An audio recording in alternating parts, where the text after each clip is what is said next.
윤석열 전 대통령이 파면 일주일 만에 서초동 사저로 거처를 옮겼습니다.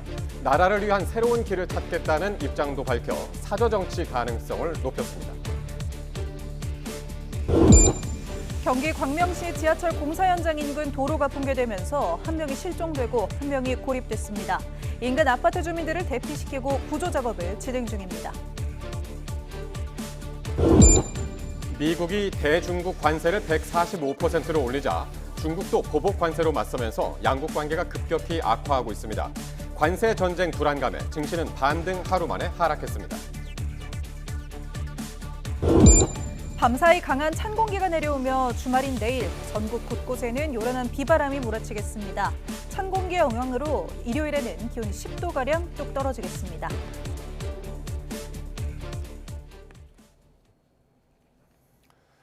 여러분 안녕하십니까? YTN 뉴스나이트 시작합니다. 경기 광명시 지하철 신안산선 지하 공사 현장 주변 도로가 무너졌습니다. 작업자 한 명이 지하에 고립됐는데 소방당국은 크레인 등 중장비를 이용해 구조 작업을 벌이고 있습니다. 또 다른 한 명은 아직 실종된 상태라 수색이 이어지고 있습니다. 네, 취재기자 연결하겠습니다. 정현우 기자, 사고 내용부터 먼저 전해주시죠. 네, 오늘 오후 3시 10분쯤 경기 광명시 일직동 신안산선 공사 현장 인근 도로가 무너지는 사고가 났습니다. YTN이 확보한 영상을 보시면 통제선 안쪽 도로가 아래로 푹 꺼져 안쪽에 있는 흙이 다 드러난 모습입니다. 도로 전체가 갈라지고 이렇게 주저앉았는데 주변 간판도 쓰러져 있고 건물까지 기울어 있습니다. 주변에 있었던 목격자는 쿵 소리가 들려서 나가보니 분진이 날렸다면서 당시 상황을 전했습니다. 또 환기구 안쪽 공사 현장에 작업자들이 있었던 것으로 보인다며 폭발과 함께 가스 냄새가 주위에 많이 났다고 말하는 제보자도 있었습니다. 사고 이후에 작업자 2명이 연락이 끊긴 상황입니다. 이후 통화가 된 굴착기 기사 1명은 지하에 고립된 것으로 파악돼 소방이 구조 작업을 벌이고 있습니다. 현장에서 목소리가 들리는 상태로 해당 기사는 지하 35m 아래에 있는 것으로 추정됩니다. 콘크리트 등 무너진 자재를 들어올려야 구조가 가능한 상황이라서 소방은 현장에 크레인을 동원해 작업을 이어가고 있습니다. 다른 한 명은 사고 당시에 지상에 있다가 실종된 것으로 전해졌는데 아직도 연락이 닿지 않는 상황이라 인명 수색 작업이 진행되고 있습니다. 소방당국은 관할 소방서 인력과 장비를 모두 동원하는 대응 1단계를 발령한 상태입니다. 네, 인근 주민들의 불안감이 클 것 같은데요. 대피령도 지금 내려진 상태죠? 네, 그렇습니다. 인근 아파트에서 주민 모두에게 집에서 대피해달라는 안내방송이 사고 이후에 나갔습니다. 고층의 경우 위험성이 특히 크다고 판단해 아파트 자체적으로 대피령을 내린 겁니다. 광명시도 해당 아파트 주민과 오피스텔 거주민을 합쳐서 2,400여 명에게 인근 학교와 체육관 8곳으로 대피하라고 안내했습니다. 추가 사고를 우려해서 현장 주변에는 오후 6시 반부터 전기가, 저녁 7시부터는 도시가스가 차단된 상태입니다. 네, 일단 오늘 사고가 난 곳은 신안산선 터널 공사 현장 붕괴 우려로 통제가 됐었던 곳입니다. 오늘 새벽에 현장에서 지하 터널을 받치던 지지대에 균열이 생기면서 작업자들이 대피했는데요. 공사장 주변 양지 사거리에서 안양 호연 3거리까지 양방향 2km 구간이 통제된 상태에서 이렇게 붕괴 사고가 일어났습니다. 지금도 인명수색이 이어지고 있고 피해도 심각해 보이는 만큼 복구까지는 꽤 오랜 시간이 걸릴 것으로 보입니다. 지금까지 사회부에서 YTN 정현우입니다.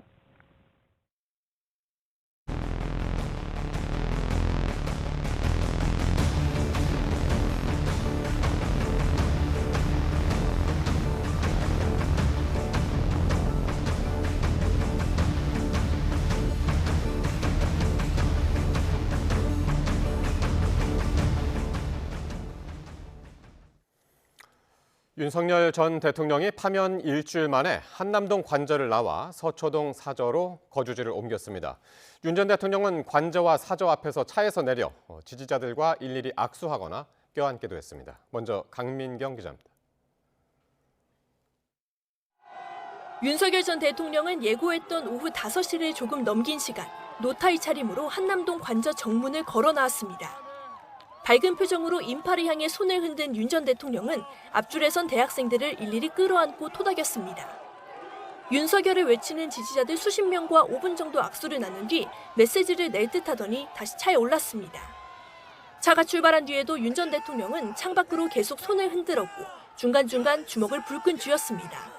이동 중간에 차에서 내려 한국을 다시 위대하게 해라는 문구가 새겨진 빨간색 모자를 지지자로부터 받아 쓰기도 했습니다. 20여 분 만에 도착한 서초동 사저 앞에서도 윤 전 대통령은 차에서 내려 지지자들의 환대를 받으며 아파트 입구로 들어갔습니다. 그동안 칩거했던 김건희 여사도 뒤따라 내리며 인사했습니다. 중년 여성을 포옹하고 대화를 나누는 모습이 포착됐는데 마찬가지로 밝은 표정이었습니다. 이로써 윤 전 대통령은 관저 입주 886일 만 파면으로부터는 일주일 만에 사저로 돌아오게 됐습니다. 윤 전 대통령은 당분간 법원과 검찰청을 오가며 공천 개입 의혹을 포함한 각종 사법 리스크와 내란죄 형사재판에 대응할 걸로 보입니다. YTN 강민경입니다. 윤 전 대통령은 관저를 떠나면서 나라와 국민을 위한 새로운 길을 찾겠다는 메시지를 전했습니다. 본격적으로 사저 정치에 나서는 것 아니냐는 해석도 나옵니다. 신윤정 기자입니다. 관저 앞 지지자들과 인사를 나누던 윤석열 전 대통령, 마이크를 찾는 듯한 모습이 포착됐습니다. 그러나 그대로 차량에 탑승했고 곧바로 변호인단을 통해 대국민 메시지를 배포했습니다. 윤 전 대통령은 그동안 정말 감사했다며 특히 지난 겨울 관저 앞을 지켜준 청년들의 열의를 가슴 깊이 새기고 있다고 밝혔습니다. 이어 이제 대한민국 국민의 한 사람으로 나라와 국민을 위한 새로운 길을 찾겠다고 썼습니다. 그러면서 국민과 자신이 함께 꿈꿨던 자유와 번영의 대한민국을 위해 미력 하나마 노력을 아끼지 않겠다고 강조했습니다. 윤 전 대통령은 부인 김건희 여사와 함께 관저를 떠나기 전 대통령실 고위 참모진과 20여 분간 별도의 인사도 나눴습니다. 이 자리에서 임기를 끝내지 못해 아쉽다며 많이 미안하고 감사했다고 말했고 정진석 비서실장은 강건하시길 기원한다고 답했습니다. 대통령실 직원 200여 명도 연차 등 휴가를 내고 대통령 부부 환송에 나섰는데 일부 직원들은 눈물을 흘린 것으로 전해졌습니다. 윤 전 대통령은 이들에게 비상조치 이후 미래 세대가 엄중한 상황을 깨닫고 자유와 주권 가치의 소중함을 인식하게 돼 다행이라 생각한다고 말했습니다. 이어 자유와 번영을 위해 더욱 힘써달라고 마지막 당부를 남겼습니다. 윤 전 대통령이 관저 퇴거의 순간 새 역할을 예고한 건 물론 비상계엄의 정당성을 거듭 강조하면서 사저 정치에 본격적으로 나서는 게 아니냐는 전망이 커지고 있습니다. 더불어민주당은 윤 전 대통령을 향해 마지막까지 단 한마디의 사과나 반성도 없었다며 자숙하고 참여하라고 촉구했습니다. YTN 신윤정입니다. 네, 보신 것처럼 한남동 관저를 떠난 윤석열 전 대통령은 서울 서초동 사저에 도착해서 머물고 있습니다. 사저 앞에는 윤 전 대통령 지지자들이 여전히 모여 있는데요. 현장에 나가 있는 취재기자 연결합니다. 손효정 기자. 네, 서울 서초동 윤 전 대통령 사저 앞에 나와 있습니다. 예, 사저에 도착한 지 이제 시간이 꽤 지났는데요. 지금 사저 앞 상황 어떻습니까? 네, 윤석열 전 대통령이 도착한 지 4시간이 지났지만 일부 지지자들은 여전히 사저 앞을 지키고 있습니다. 윤 전 대통령을 지지하는 내용의 팻말을 들고 대통령이나 탄핵 무효라는 구호를 외치고 있는데요. 윤석열 전 대통령 부부가 이곳 사저에 도착한 건 오늘 오후 5시 반쯤입니다. 윤 전 대통령이 탄 차량이 사저로 들어오자 지지자들은 함성과 함께 윤 전 대통령을 맞았습니다. 차에서 내린 윤 전 대통령은 꽃다발을 받아들고 밝은 표정으로 지지자들과 인사했는데요. 관저를 나설 때와 달리 지지자들과 인사를 나눈 뒤 사저 안으로 들어가는 김건희 여사 모습도 포착됐습니다. 일부 지지자들은 눈물을 흘리거나 윤 전 대통령의 직무 복귀를 주장하며 격앙된 반응을 보이기도 했습니다. 네, 이 사저가 다른 주민들도 함께 거주하는 이제 공동주택인데다가 주변에 집회도 열리고 있어서 무엇보다 이제 주민들 불편이 있을 것 같고 또 경호는 앞으로 어떻게 진행될지도 궁금합니다. 네, 윤 전 대통령이 머무르는 이곳 사저 주변은 당분간 혼란이 불가피할 것으로 보입니다. 오늘도 사저 주변으로 탄핵 찬반 집회가 신고됐는데요.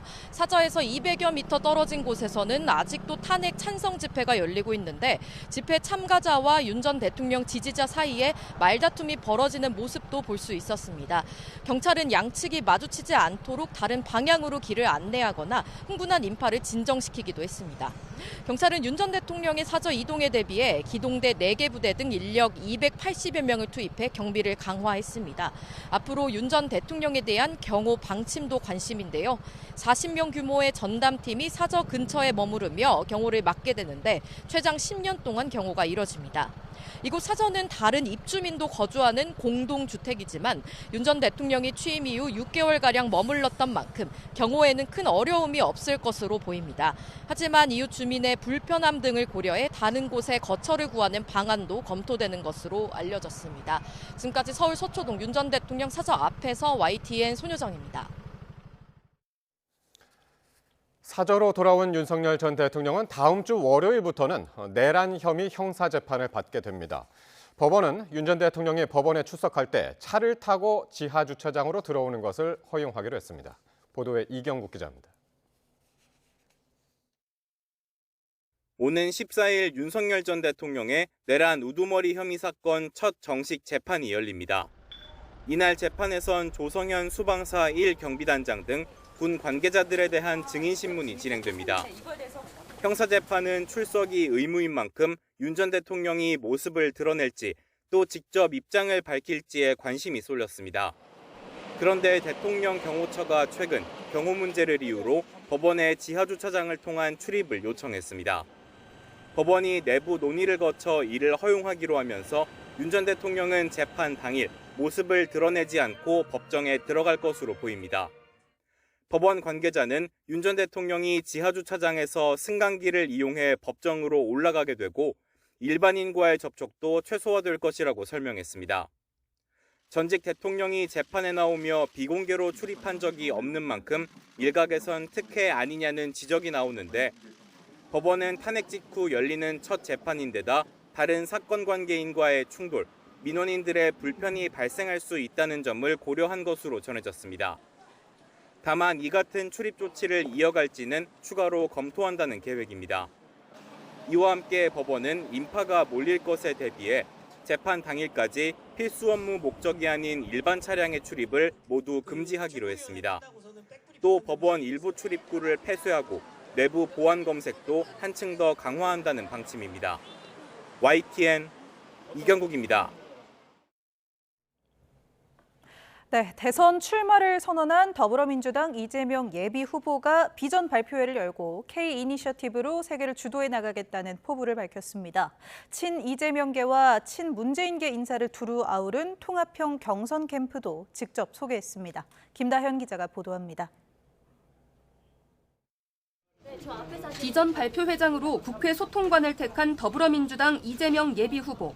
앞서 다큐멘터리 영상을 통해 공개한 K-이니셔티브를 보다 구체적으로 설명했습니다. 냉혹한 글로벌 전장에서 생존하기 위해 모방에서 주도로 패러다임을 전환하고 시대를 개척하겠다는 구상입니다. 이제 대한민국은 세계가 주목하는 퍼스트 무버로 거듭날 것입니다. 저 이재명이 위대한 국민의 훌륭한 도구로서 위기 극복과 재도약의 길을 열겠습니다. 이념과 진영 대결이 생존 문제 앞에선 모두 사소한 일이라면서 이른바 잘사니즘과 실용주의도 거듭 강조했습니다. 지난 대선에서 공정에 주안점을 뒀다면 이제는 글로벌 경쟁과 기업 등을 부각해가며 성장으로 무게중심을 옮겼다는 평가입니다. 이 예비 후보는 이른바 일극체제 비판을 의식한 듯 친명 색채가 강하지 않은 인사들에게 중책을 맡긴 통합형 경선 캠프도 직접 소개했습니다. 개파색이였다고 평가받는 오선 윤호중 의원이 선대 본부장을 맡게 됐고 친문재인계 인사로 꼽히는 한병도 박수현 의원이 합류했습니다. 국민의힘은 즉각 견제구를 날렸습니다. 먹사니즘이나 잘사니즘을 야바위꾼의 호객행위라고 맹비난하면서 이 예비 후보가 퇴장하는 게 정상국가로의 첫걸음이라고 깎아내렸습니다. 본인이 말한 K민주주의에서 K는 코리아가 아니라 킬인 것입니다. 나아가 이재명 대표가 말한 실용주의 역시 거짓말입니다. 민주당 이재명 예비 후보는 당대표 사퇴부터 다큐멘터리 영상 출마 선언 그리고 비전 발표까지 사흘간 대선 출마 이벤트를 이어갔습니다. 향후 경선이나 대선 레이스에서 주도권을 놓치지 않으려는 포석이란 분석입니다. YTN 김다현입니다. 국민의힘 나경원 의원이 이번 대선을 체제 전쟁으로 규정하며 대권 도전을 공식 선언했습니다.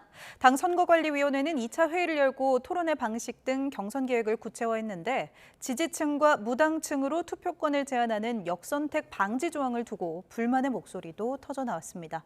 윤웅성 기자가 보도합니다. 대선 출마를 저울질해오던 국민의힘 나경원 의원이 국회에서 공식 선언을 하고 대권 도전에 나섰습니다. 나 의원은 이번 대선이 체제 전쟁이라며 입법 권력에 이어 행정 권력마저 민주당에 넘어가면 진정한 독재의 완성이라고 목소리를 높였습니다. 이번 대통령 선거의 본질은 바로 체제 전쟁입니다. 우리 자유 대한민국을 지켜낼 것이냐. 이른바 윤심을 등에 업었다는 평가도 나오는 나 의원은 일단 자신의 출마 결심이 대통령의 말 때문은 아니라고 선을 그었습니다. 대통령의 말씀으로 출마를 결심하는 것은 아닙니다. 앞서 대선 행보를 시작한 김문수 전 장관은 청년단체가 개최한 연금계약 규탄 집회에 참석했습니다. 여야가 합의한 연금 모수 개혁안은 청년에게 가혹한 부담을 지우는 계약이 됐다고 비판하고 재개혁을 약속했습니다. 이후 국회 의원회관을 돌며 국민의힘 의원들을 만났는데 아직 여의도 기반이 부족하다는 판단에 새몰이에 나섰다는 분석도 나왔습니다.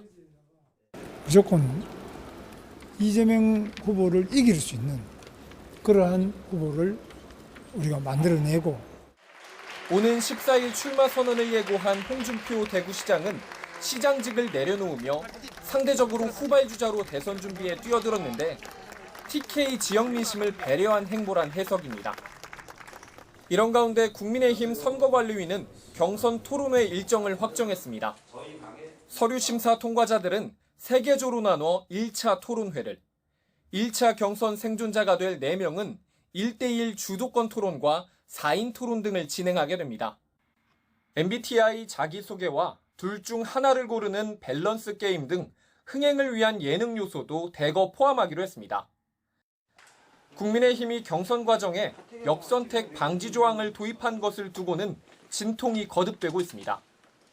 유승민 전 의원은 해당 조항은 국민의힘 지지층과 무당층을 대상으로만 여론조사를 하겠다는 것으로 전국민 여론조사가 아니라며 대국민 사기라고 날을 세웠습니다. 우리가 갖고 있는 5대5 룰의 역선택 방지 그걸로 후보를 뽑으면 어떤 사람이 후보가 될지 너무 뻔하게 보여요.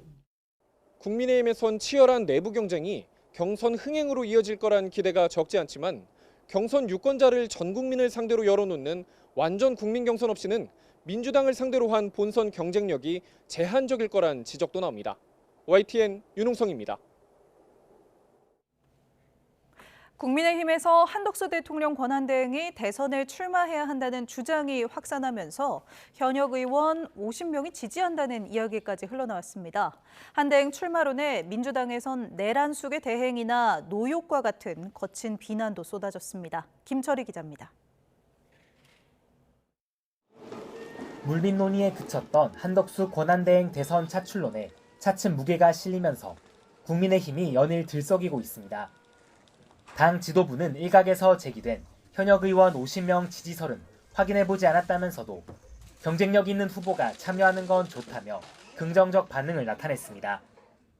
컨벤션 효과도 높이고 그리고 국민들로부터 많은 관심을 갖게 돼서 나쁘진 않다, 좋다 이렇게 생각을 하고 있습니다.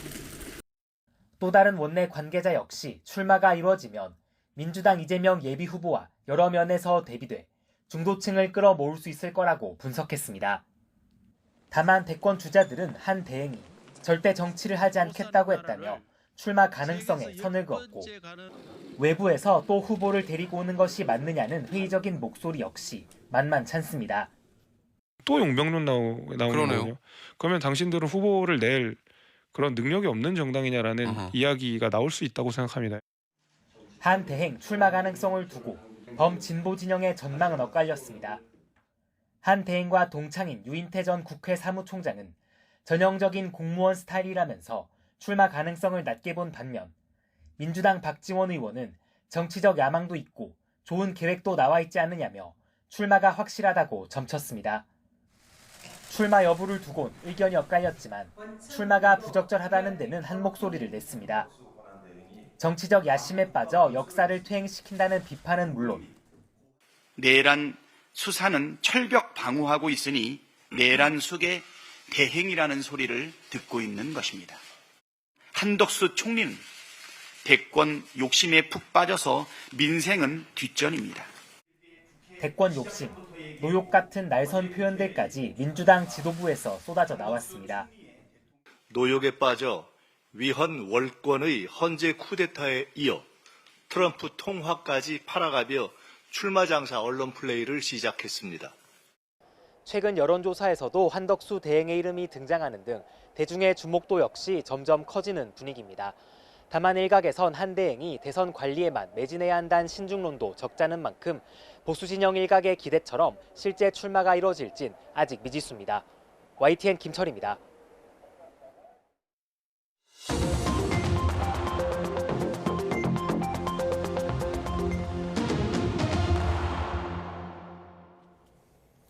정치권 관심 뉴스 짚어보는 포커스 나이트 시간입니다. 네, 오늘은 정광재 국민의힘 대변인 그리고 성치훈 민주당 정책위 부의장과 함께하겠습니다. 두 분 어서 오십시오. 안녕하십니까? 윤석열 전 대통령 부부가 서울 한남동 관저를 떠나서 서초동 사저로 거처를 옮겼습니다. 새로운 길을 찾겠다는 윤 전 대통령이 과연 향후에 사저 정치를 지속할지도 관심인데요. 영상 먼저 보고 말씀 나누겠습니다.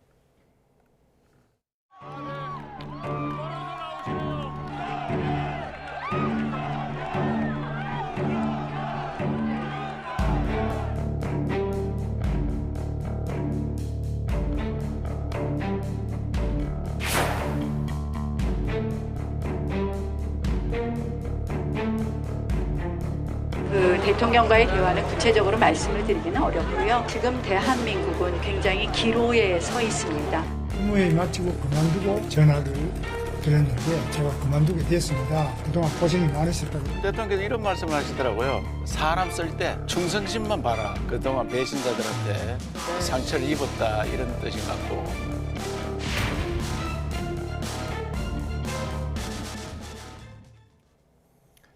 예, 오늘은 윤 대통령의 모든 게 윤 전 대통령 관심이었는데 일단 노타이 정장 차림으로 이제 등장을 했고요.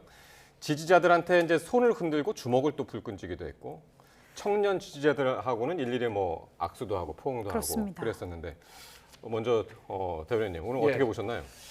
지난 3월 8일에 윤석열 전 대통령이 구속 취소가 됐었을 때 모습 이후 아마 카메라에 이렇게 풀로 잡히는 것은 처음이었던 것 같습니다. 한 달 정도 되는 시간인데 이 장면에 대해서 윤석열 전 대통령이 파면된 대통령이라는 측면에서 아마 반대했던 분들, 그러니까 탄핵에 찬성 의견을 줬던 분들은 파면된 대통령이 저렇게 좀 당당한 모습을 보여도 되는가라는 문제 제기를 했을 것 같고요.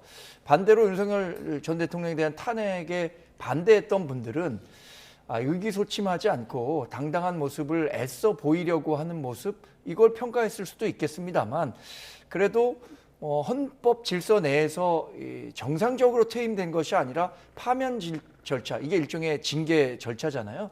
징계된 대통령으로서의 모습으로서는 아주 적절한 모습이었다라고 평가하기는 좀 국민의힘 대변인으로서 말씀드리기 좀 거북한 측면도 있지만 많은 분들이 그렇게 긍정적으로 평가하셨을 것 같지는 않았겠다라는 걱정도 좀 듭니다. 특히 지금 화면으로 나오는데 이 관저 앞의 모습 중에서 특히 인상적이었던 것은 대학생들이 상당히 많이 나왔고 또 잠바를 대학 잠바, 과잠이라고 그러나요? 이제 그걸 보고 입고 일렬로 서 있는 모습 이런 것도 참 인상적이었습니다. 아마 전국 대학별로 지금 탄핵 반대 시위도 했었기 때문에 그 대학생들을 부른 걸로 알고 있고 그래서 공식으로 어떻게 보면 초대된 대학생 불렀다고요? 예, 만나기로 그래서 지금 원래 경찰들이 일반 국민들을 막고 있는데 저 친구들만 저 대학생들만 지금 안으로 들어와 있거든요. 들어와서 도열해 있는 상황으로 지금 대통령 폴리스 라인 그 안쪽 안쪽으로 들어와서 맞이한 겁니다. 그렇기 때문에 대통령도 저 청년들 대학생들이 기다리고 있는 걸 알고서 지금 나온 거고 저 친구들도 이미 대통령과 만나는 걸 알고 저기서 기다린 걸로 저는 알고 있습니다. 그렇기 때문에 저는 윤석열 대통령이 어떻게 보면 관저에서 나오는 날 그렇게 야박한 평가를 내리고 싶지는 않았습니다. 왜냐하면 2022년 5월 9일 문재인 대통령이 임기를 마치고 청와대에서 나오는 날 그때를 좀 떠올려 보면 정상적으로 임기를 마치고 나온 문재인 대통령에게 밤 12시부터 청와대 개방할 거니까 그 다음날 윤석열 대통령 취임식을 참석해야 되는 문재인 대통령에게 빨리 속된 말로 방 빼라고 했거든요. 그래서 호텔방에서 하룻밤을 주무시고 윤석열 대통령의 취임식에 갔어야 됐습니다. 그래서 그 당시 문재인 정부에서도 너무 야박한 것 아니냐라는 비판을 했었거든요. 기억나네요. 예, 근데 그렇기 때문에 저는 윤석열 대통령이 이렇게 파면돼서 나오는 날 그렇게 야박한 평가를 하지 말아야지라고 좀 다짐을 했었습니다만 저렇게 당당하게 나오는 모습을 보고 아 그렇게 또 가만히 있을 수는 없겠구나. 지금 국민들이 바라보면서 저 모습을 뭐 해외 언론에서 봤을 때는 그냥 정상적인 임기를 마치고 나오는 대통령으로 보지 않았을까요? 저렇게 당당하게 주먹을 쥐고 손을 흔들고 그리고 지지자들과 포옹하고 악수하고 누가 보면 뭐 개선장군 보듯이 저렇게 윤석열 전 대통령 본인의 잘못으로 인해서 비정상적으로 지금 선거가 치러지게 생겼고 국민들의 소중한 세금이 낭비되게 생겼는데 그거에 대한 미안한 감정이나 이런 것들이 전혀 보이지 않았다는 점에서 저는 국민들께서 매우 불편하게 이걸 보셨을 것이다. 이렇게 야박하게 평가할 수밖에 없을 것 같습니다. 네, 이렇게 관저에서 나오면서 사저로 이동하는 모습에서도 많은 것을 좀 보여줬지만요. 어떤 메시지를 실제로 낼까도 좀 관심이었는데 네, 변호인단을 통해서는 나라와 국민을 위한 새로운 길을 찾겠다 뭐 이런 메시지를 냈습니다. 이 입장문은 또 어떻게 보셨는지 궁금합니다.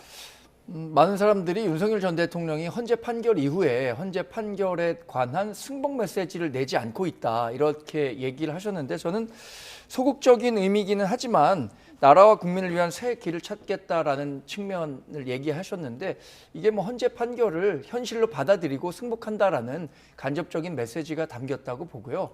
승복 메시지라고 해석을 하셨나요? 저는 뭐 그 승복의 메시지도 간접적으로 담겼다고 봅니다. 예. 결국엔 뭐 승복은 현실의 문제죠. 승복을 안 할 수 없는 현실을 받아들이고 있다 이렇게 해석했고요. 또 하나는 새로운 길을 찾겠다고 했는데 역대 대통령 가운데 임기를 마쳤든 아니면 중도에 마쳤든 정치 전면에 등장하는 경우는 한 번도 없었습니다. 그 전임 대통령이 현실 정치에 적극적으로 본인의 메시지를 내는 전례가 없었는데 새로운 길을 찾겠다는 것 역시 저는 뭐 정치의 전면에 등장하겠다는 뜻보다는 앞으로 대한민국의 미래를 위해서 새로 봉사할 수 있는 다양한 방법들을 찾겠다라는 의미로 해석했습니다. 예를 들어서 미국의 지미 카터 대통령 같은 경우에는 현직 대통령으로서는 상당히 인기가 없어서 미국 대통령이 이제 대부분 연임을 하게 되는데 연임을 못했어요. 그럼에도 불구하고 퇴임 이후에는 오히려 재임 때보다도 훨씬 더 인기 있는 대통령, 존경받는 대통령의 길을 걷기도 했는데 윤석열 전 대통령도 아마 그런 새로운 길을 찾는 방법을 찾으시지 않을까 생각이 들고요. 예. 앞으로 윤석열 전 대통령은 사실 사법 리스크와 관련한 여러 가지 험로가 예정돼 있습니다. 뭐 내란 재판 당장 다음 주 월요일부터 시작된다고 하고 명태균 게이트라든가 최상병 사건과 관련한 다양한 수사를 받을 수도 있는데 이런 사법 리스크가 마무리되는 시점도 있을 테니까 그런 새로운 봉사의 방법을 찾겠다라는 뜻으로 해석했습니다. 그러니까 나라와 국민을 위한 새로운 길을 찾겠다를 왜 눈여겨봤냐면은 다들 이게 곧 사저 정치랑 이어지는 것이 아니냐 그런 의미 때문에 이제 많은 분들이 이제 이야기를 하는데 지금 대변인께서는 이거를 순수한 의미로 받아들이셨어요. 예. 저희는 뭐 승복의 메시지가 전혀 담겨 있지 않다라고 보고 있고요. 왜냐하면 지금 뭐 국민 여러분께 사죄드립니다라는 발언이 나와야 되는데 감사드립니다로 시작을 하거든요. 네. 그러니까 본인을 지지해준 국민 여러분이라고 했습니다만 사실상 본인을 위해서 탄핵 반대 집회에 나와준 특정 세력, 특정 세대에 대해서만 감사하다는 메시지를 던진 거라고 봅니다. 그러니까 국가 원수 아니었습니까? 그러니까 그 국민의힘 후보로서 당선된 대통령이지만 국민 전체를 대표하는 대통령이었고 국가 원수였고 국민 전체를 이끌어갔던 사람 아닙니까? 그런데 본인의 실수로 인해서 이렇게 퇴임하는 과정 속에서 끝까지 본인의 지지층, 본인을 끝까지 뭔가 지켜준 사람들에 대해서만 메시지를 냈다는 것은 매우 부적절하다는 말씀을 드리고 싶고 이미 사저 정치는 이미 시작된 겁니다. 왜냐하면은 정치인은 메시지를 굳이 내지 않아도 일정 자체가 메시지입니다. 그러면 지금 만나고 있는 사람들, 뭐 전환길 씨를 만나다든가 아니면 나경원 의원, 윤상현 의원, 본인의 탄핵에 대해서 적극적으로 반대 목소리를 내준 사람들만 지금 만나고 있잖아요. 그리고 이철우 지사의 입을 통해서 어떤 얘기가 나왔습니까? 사람을 쓸 때는 충성심만 봐라. 네. 배신자는 찾으면 안 된다. 저는 이건 특정 후보에 대한 저격글이라고 보거든요. 그렇기 때문에 이런 메시지를 내고 이런 일정을 잡는다는 것 자체가 이미 윤석열 전 대통령은 사저 정치를 시작했고 국민의힘 경선에 어느 정도 좀 개입하는 발언까지 지금 했다고 봅니다. 그러니까 매우 부적절한 자세를 보이고 계시기 때문에 저는 아까 말씀하신 것처럼 전직 대통령이 국가 원로로서 좋은 역할을 해주시면 좋죠. 근데 윤석열 전 대통령은 지금 국민의힘 뭔가 정치인으로서 정치 원로로서 뭔가 개입하려고 하고 있고, 그리고 그보다는 아까 말씀하신 사법적 이 재판에 대응하는 것이 뭐 최우선 과제가 될 것이다. 저희는 그렇게 말씀드리고 싶네요. 네. 그러니까 관저에서도 이제 그 국민의힘 지도부 그리고 대선 후보들을 좀 잇따라 만났었는데 이제 사저에까지 옮겨와서 사저 정치로까지 관저 정치에서 사저 정치로 이어질 것이다 이런 이야기를 좀 해주셨습니다. 과연 이런 부분이 어쨌든 파면된 전직 대통령이 하는 정치잖아요. 이 조기 대선 국면에서 얼마나 영향을 좀 줄까요? 이른바 뭐 윤심 마케팅이 우리 당에 대선 후보로 등록한 분들 사이에서 일고 있는 것은 사실이죠. 실제로 우리 당 지지했던 분들 가운데는 일부 강성 지지자들을 중심으로는 여전히 탄핵에 대해서 반대하는 분들이 있기 때문에 이분들의 표심이 일정 정도 당내 경선에 영향을 미칠 것이라는 것은 부인할 수 없는 사실이라고 생각합니다. 그래서 이제 윤석열 대통령의 마음이 본인에게 있다라고 이야기하는 분들이 있는데, 사실 특정 후보에게 윤석열 전 대통령의 표심이 있을 것이다. 전 그렇게 해석하고 싶지는 않고요. 왜냐하면 특정 후보에게 본인의 의중이 실렸다라는 것 자체가 확정되는 순간 나머지 후보들로부터는 뭐 굉장히 박한 평가를 받을 수밖에 없기 때문에 저는 윤석열 전 대통령이 전략적으로도 상당히 그 애매한, 그러니까 전략적 모호성을 유지한다고 할까요? 그러면서 특정 후보를 지지하는 일은 없을 것이라고 생각하고요. 그래서도 안 된다고 생각합니다. 실제로 많은 분들이 윤석열 전 대통령이 이 당 경선에 지나치게 많이 개입하려고 할 경우에 그것이 본선을 치르는 국민의힘에 어느 정도 도움이 될 것이냐, 플러스 마이너스를 굳이 따진다면 그게 자산보다는 부채가 많아지지 않겠느냐라고 평가를 하시기 때문에 그런 부분에 대해서는 윤 전 대통령도 정무적으로 판단을 하시리라고 기대하고 있습니다. 약간 지금 이런 상황이 기시감이 드는 게, 지난번에 이제 국민의힘 당대표 뽑을 때도 윤심이 과연 어디 있느냐 이 얘기를 많이 했었잖아요. 특히 이제 오늘 나경원 의원 파면 다음 날에 바로 이제 윤 대통령 독대했었죠. 나경원 의원 그랬고 이철호 의원도 상당히 이제 윤 대통령의 메시지 강조했었고요. 김문수 후보도 김문수 전 장관도 윤 전 대통령하고 이제 통화했다는 것 강조했고, 윤심이 과연 있는 걸까요? 이번 대선에서 어떻게 보시나요? 전 특정 후보에 대한 윤심은 없습니다만 특정 그룹에 대한 윤심은 이미 드러나고 있다. 그러니까 그룹을 어떻게 보냐면, 저는 지금 국민의힘 후보군이 두 그룹으로 나눴다고 보거든요. 탄핵에 반대했던 그룹과 탄핵에 찬성했던 그룹, 비상계엄은 부적절했고 탄핵은 이루어질 수밖에 없다라고 인정했던 그룹으로 두 가지로 나뉜다고 봅니다. 근데 윤석열 전 대통령이 특정 후보, 뭐 나경원 의원, 김문수 전 장관 이렇게 찍어서 지지하기보다는 다 그 본인의 탄핵을 반대해줬던 그 목소리를 냈던 그룹에는 뭔가 간접적으로 계속 메시지를 내고 있다고 생각합니다. 그리고 앞으로도 그 메시지를 계속 낼 거라고 생각합니다. 아마도 형사재판 받는 과정 속에서도 재판 받을 때마다 아마 지지층이 그 법원 앞으로 갈 거거든요. 그럼 또 모인 지지층에게 메시지를 던지고 그 모인 지지층으로 하여금 탄핵에 반대하고 있는 그들을 대표하는 그 그룹의 후보들을 좀 지원해달라라는 식의 뉘앙스의 저는 메시지를 계속 낼 거라고 보기 때문에 윤심은 특정 A 누군가에게 있는 것이 아니라 특정 그룹, 탄핵을 반대했던 그룹을 향하고 있다. 저는 그렇게 봅니다. 네, 그러니까 그 반탄파로 좀 윤심이 향한다는 말씀이신데, 그 나경원 의원도요, 파면 다음 날 이제 윤 전 대통령을 독대했지만 오늘 출마 선언을 했습니다. 하면서는 뭐 윤 전 대통령 때문에 출마를 하는 건 아니다 이런 얘기를 했지만 이번 대선이 체제 전쟁이다 이런 말을 했어요. 이 출마 메시지 어떻게 보셨습니까? 나경원 의원 이제 후발 주자죠. 그리고 우리 당을 넘어서서 이제 본선을 향할 때는 이재명 전 민주당 대표가 사실상 민주당의 후보로 확정됐다라고 봐도 될 정도로 지금 독주 체제를 갖고 있기 때문에 이재명 전 대표와의 대척점에 가장 자신이 있다는 점을 강조하기 위해선 뭐 다소 도발적인 체제 전장이라는 얘기를 쓴 것 같습니다.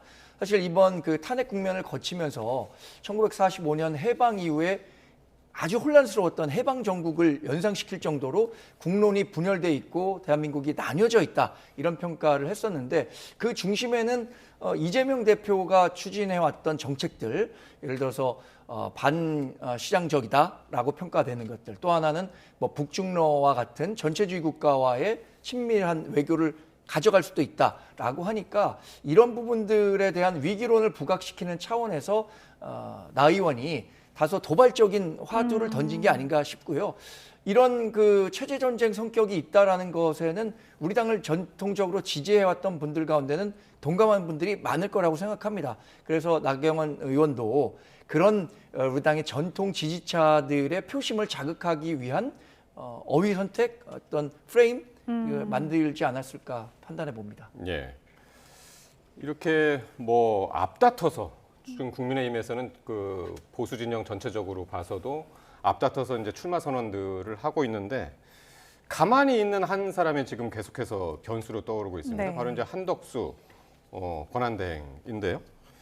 국민의힘에서는 지금 일요일에 이틀 뒤에 한덕수 대행 출마 촉구 공동 성명 발표를 지금 검토 중이라고 하는데 이것도 대변인께서 먼저 좀 말씀해 주시죠. 뭐 현역 의원 한 50명 정도가 이미 한덕수 권한대행의 출마를 촉구하는 성명서를 좀 작성했다, 서명했다 이런 얘기가 들리고요. 60명을 목표로 한다고 하는데 60명이 달성될지는 모르겠습니다.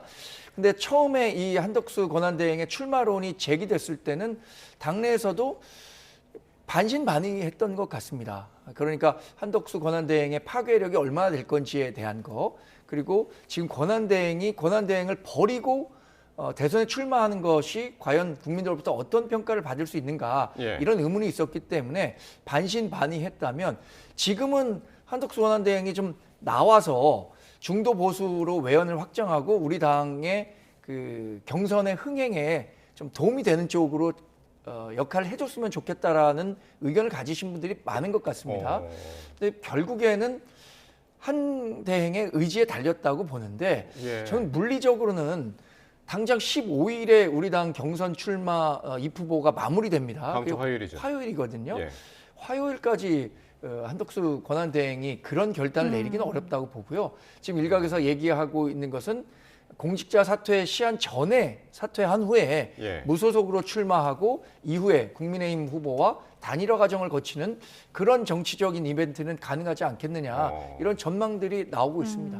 그 사실 지금 한 10여 명이 그 출마 선언을 했거나 검토 중이거나 이제 그런 상황에서 정말 그 후보들 입장에서는 상당히 이제 김 빠지는 일이 아닐까 싶은데 108명, 60명이면 108명 중에 과반이 넘는 숫자인데 말이죠. 민주당 쪽에서는 어떻게 보고 계십니까? 그렇죠. 일단 국민의힘 후보들 15명이다, 10명이다 엄청 많지 않았습니까? 그들 다양한 목소리가 나와서 컨벤션 효과를 낼 것이다 했는데 그 사람들로 부족하다는 걸, 그 사람들로는 이길 수 없다는 걸 사실상 자백하는 거나 다름없다. 한덕수 권한대행이 없으면 못 이긴다라는 그런 목소리로 들리거든요. 근데 저희가 봤을 때는 한덕수 권한대행은 출마할 자격이 없다고 생각합니다. 왜냐하면 우리가 불과 일주일 전입니다. 대한민국의 국가 원수이자 행정부의 수반인 윤석열 전 대통령이 헌법과 법률에 중대한 위반을 했고 주권자의 신임을 배반했기 때문에 파면당했다는 선고를 받았습니다. 그렇다면 이번 선거에서는 헌법의 가치를 되살릴 수 있는 그런 후보가 당선이 되고 나와야죠. 근데 한덕수 권한대행은 헌법재판관, 40여 재판관을 임명하지 않는 과정, 그리고 대통령 지명 몫을 갑자기 본인이 지명해버리는 그런 과정 속에서 헌법을 유린하는 행태를 저희는 보여왔다고 지적하고 있습니다. 그런 사람이 대통령으로서 나올 자격이 있는가라는 말씀을 드릴 수밖에 없는 거고 저는 국민의힘이 모순적이라고 생각을 합니다. 사실 한덕수 권한대행의 탄핵 소추 카드를 저희가 만지작거릴 때 국민의힘이 뭐라고 했냐면 권한대행이 지금 해야 될 일이 얼마나 많냐. 지금 대선이 치러지는 동안 미국의 관세 전쟁에도 대응을 해야 되고 외교적으로도 대응을 해야 되고 그렇기 때문에 한덕수 권한대행의 역할이 매우 중요하기 때문에 탄핵 소추하면 국민들이 역풍을 불 것이다. 이렇게 주장했는데 갑자기 대통령 선거 나오라고요? 그러면 그 관리는 누가 하죠? 이 국민의힘의 이런 모순적인 모습에 대해서 국민들이 다 지켜보고 계시고 그런 것 때문에 한덕수 권한대행은 사실상 저는 출마 자격이 없다. 근데 또 저희가 이렇게 얘기하면은 한덕수 권한대행의 출마를 원하시는 분들은 민주당이 두려워하는 후보다. 그렇기 때문에 나오지 말라고 하고 있다. 이런 식으로 마케팅을 하실 것 같아서 우려스럽지만 저는 국민들이 반대할 거라고 생각합니다. 벌써 오늘도 좀 날선 표현들이 벌써 나왔거든요. 뭐 대권 욕심이다, 노욕이다. 그래서 견제 아닌가 뭐 이렇게 듣는 분들도 있었어요. 사실 저희는 한덕수 권한대행이 나오면 좋습니다. 왜냐하면 아까 말씀드린 것처럼 모든 국민이 알고 있죠. 이번 조기 대선은 윤석열 전 대통령이 위헌 위법한 비상계엄을 통해서 파면당한 선거인데 그 행정부의 2인자가 선거에 나온다? 그럼 국민들께서는 이 사람은 그 지지단 정부에 대한 책임이 어느 정도 있는 것 아니야? 법적 책임은 다른 문제를 하더라도 정치적, 도의적 책임 있는 사람이 출마를 한다고? 그런 의구심 속에서 출마를 한다? 저희 민주당 입장에서는 한덕수 권한대행이 나와도 선거에는 전혀 불리할 게 없다고 생각합니다. 그래서 이제 김두관 전 지사도 그 한덕수 대행이 나오면 땡큐다 이런 얘기를 했었어요 어제는. 네. 그런데 대부분 어떤 사람이 나오면 땡큐다라고 하는 말은 반어적인 의미가 있다고 생각합니다. 그 사람에 대한 경쟁력이 일종의 두려움의 표현이라고도 할 수 있기 때문에 저는 그 의미를 그대로 받아들이진 않고요. 송치훈 의장님 말씀하신 것처럼 뭐 한덕수 권한대행이 출마 자격이 있느냐 없느냐, 민주당에서 당연히 뭐 위헌적 행위를 했기 때문에 한덕수 권한대행의 출마 자체가 바람직하지 않다라고 얘기를 하고 있지만 위헌적이라는 판단은 지금 민주당에서 하고 있는 거고요.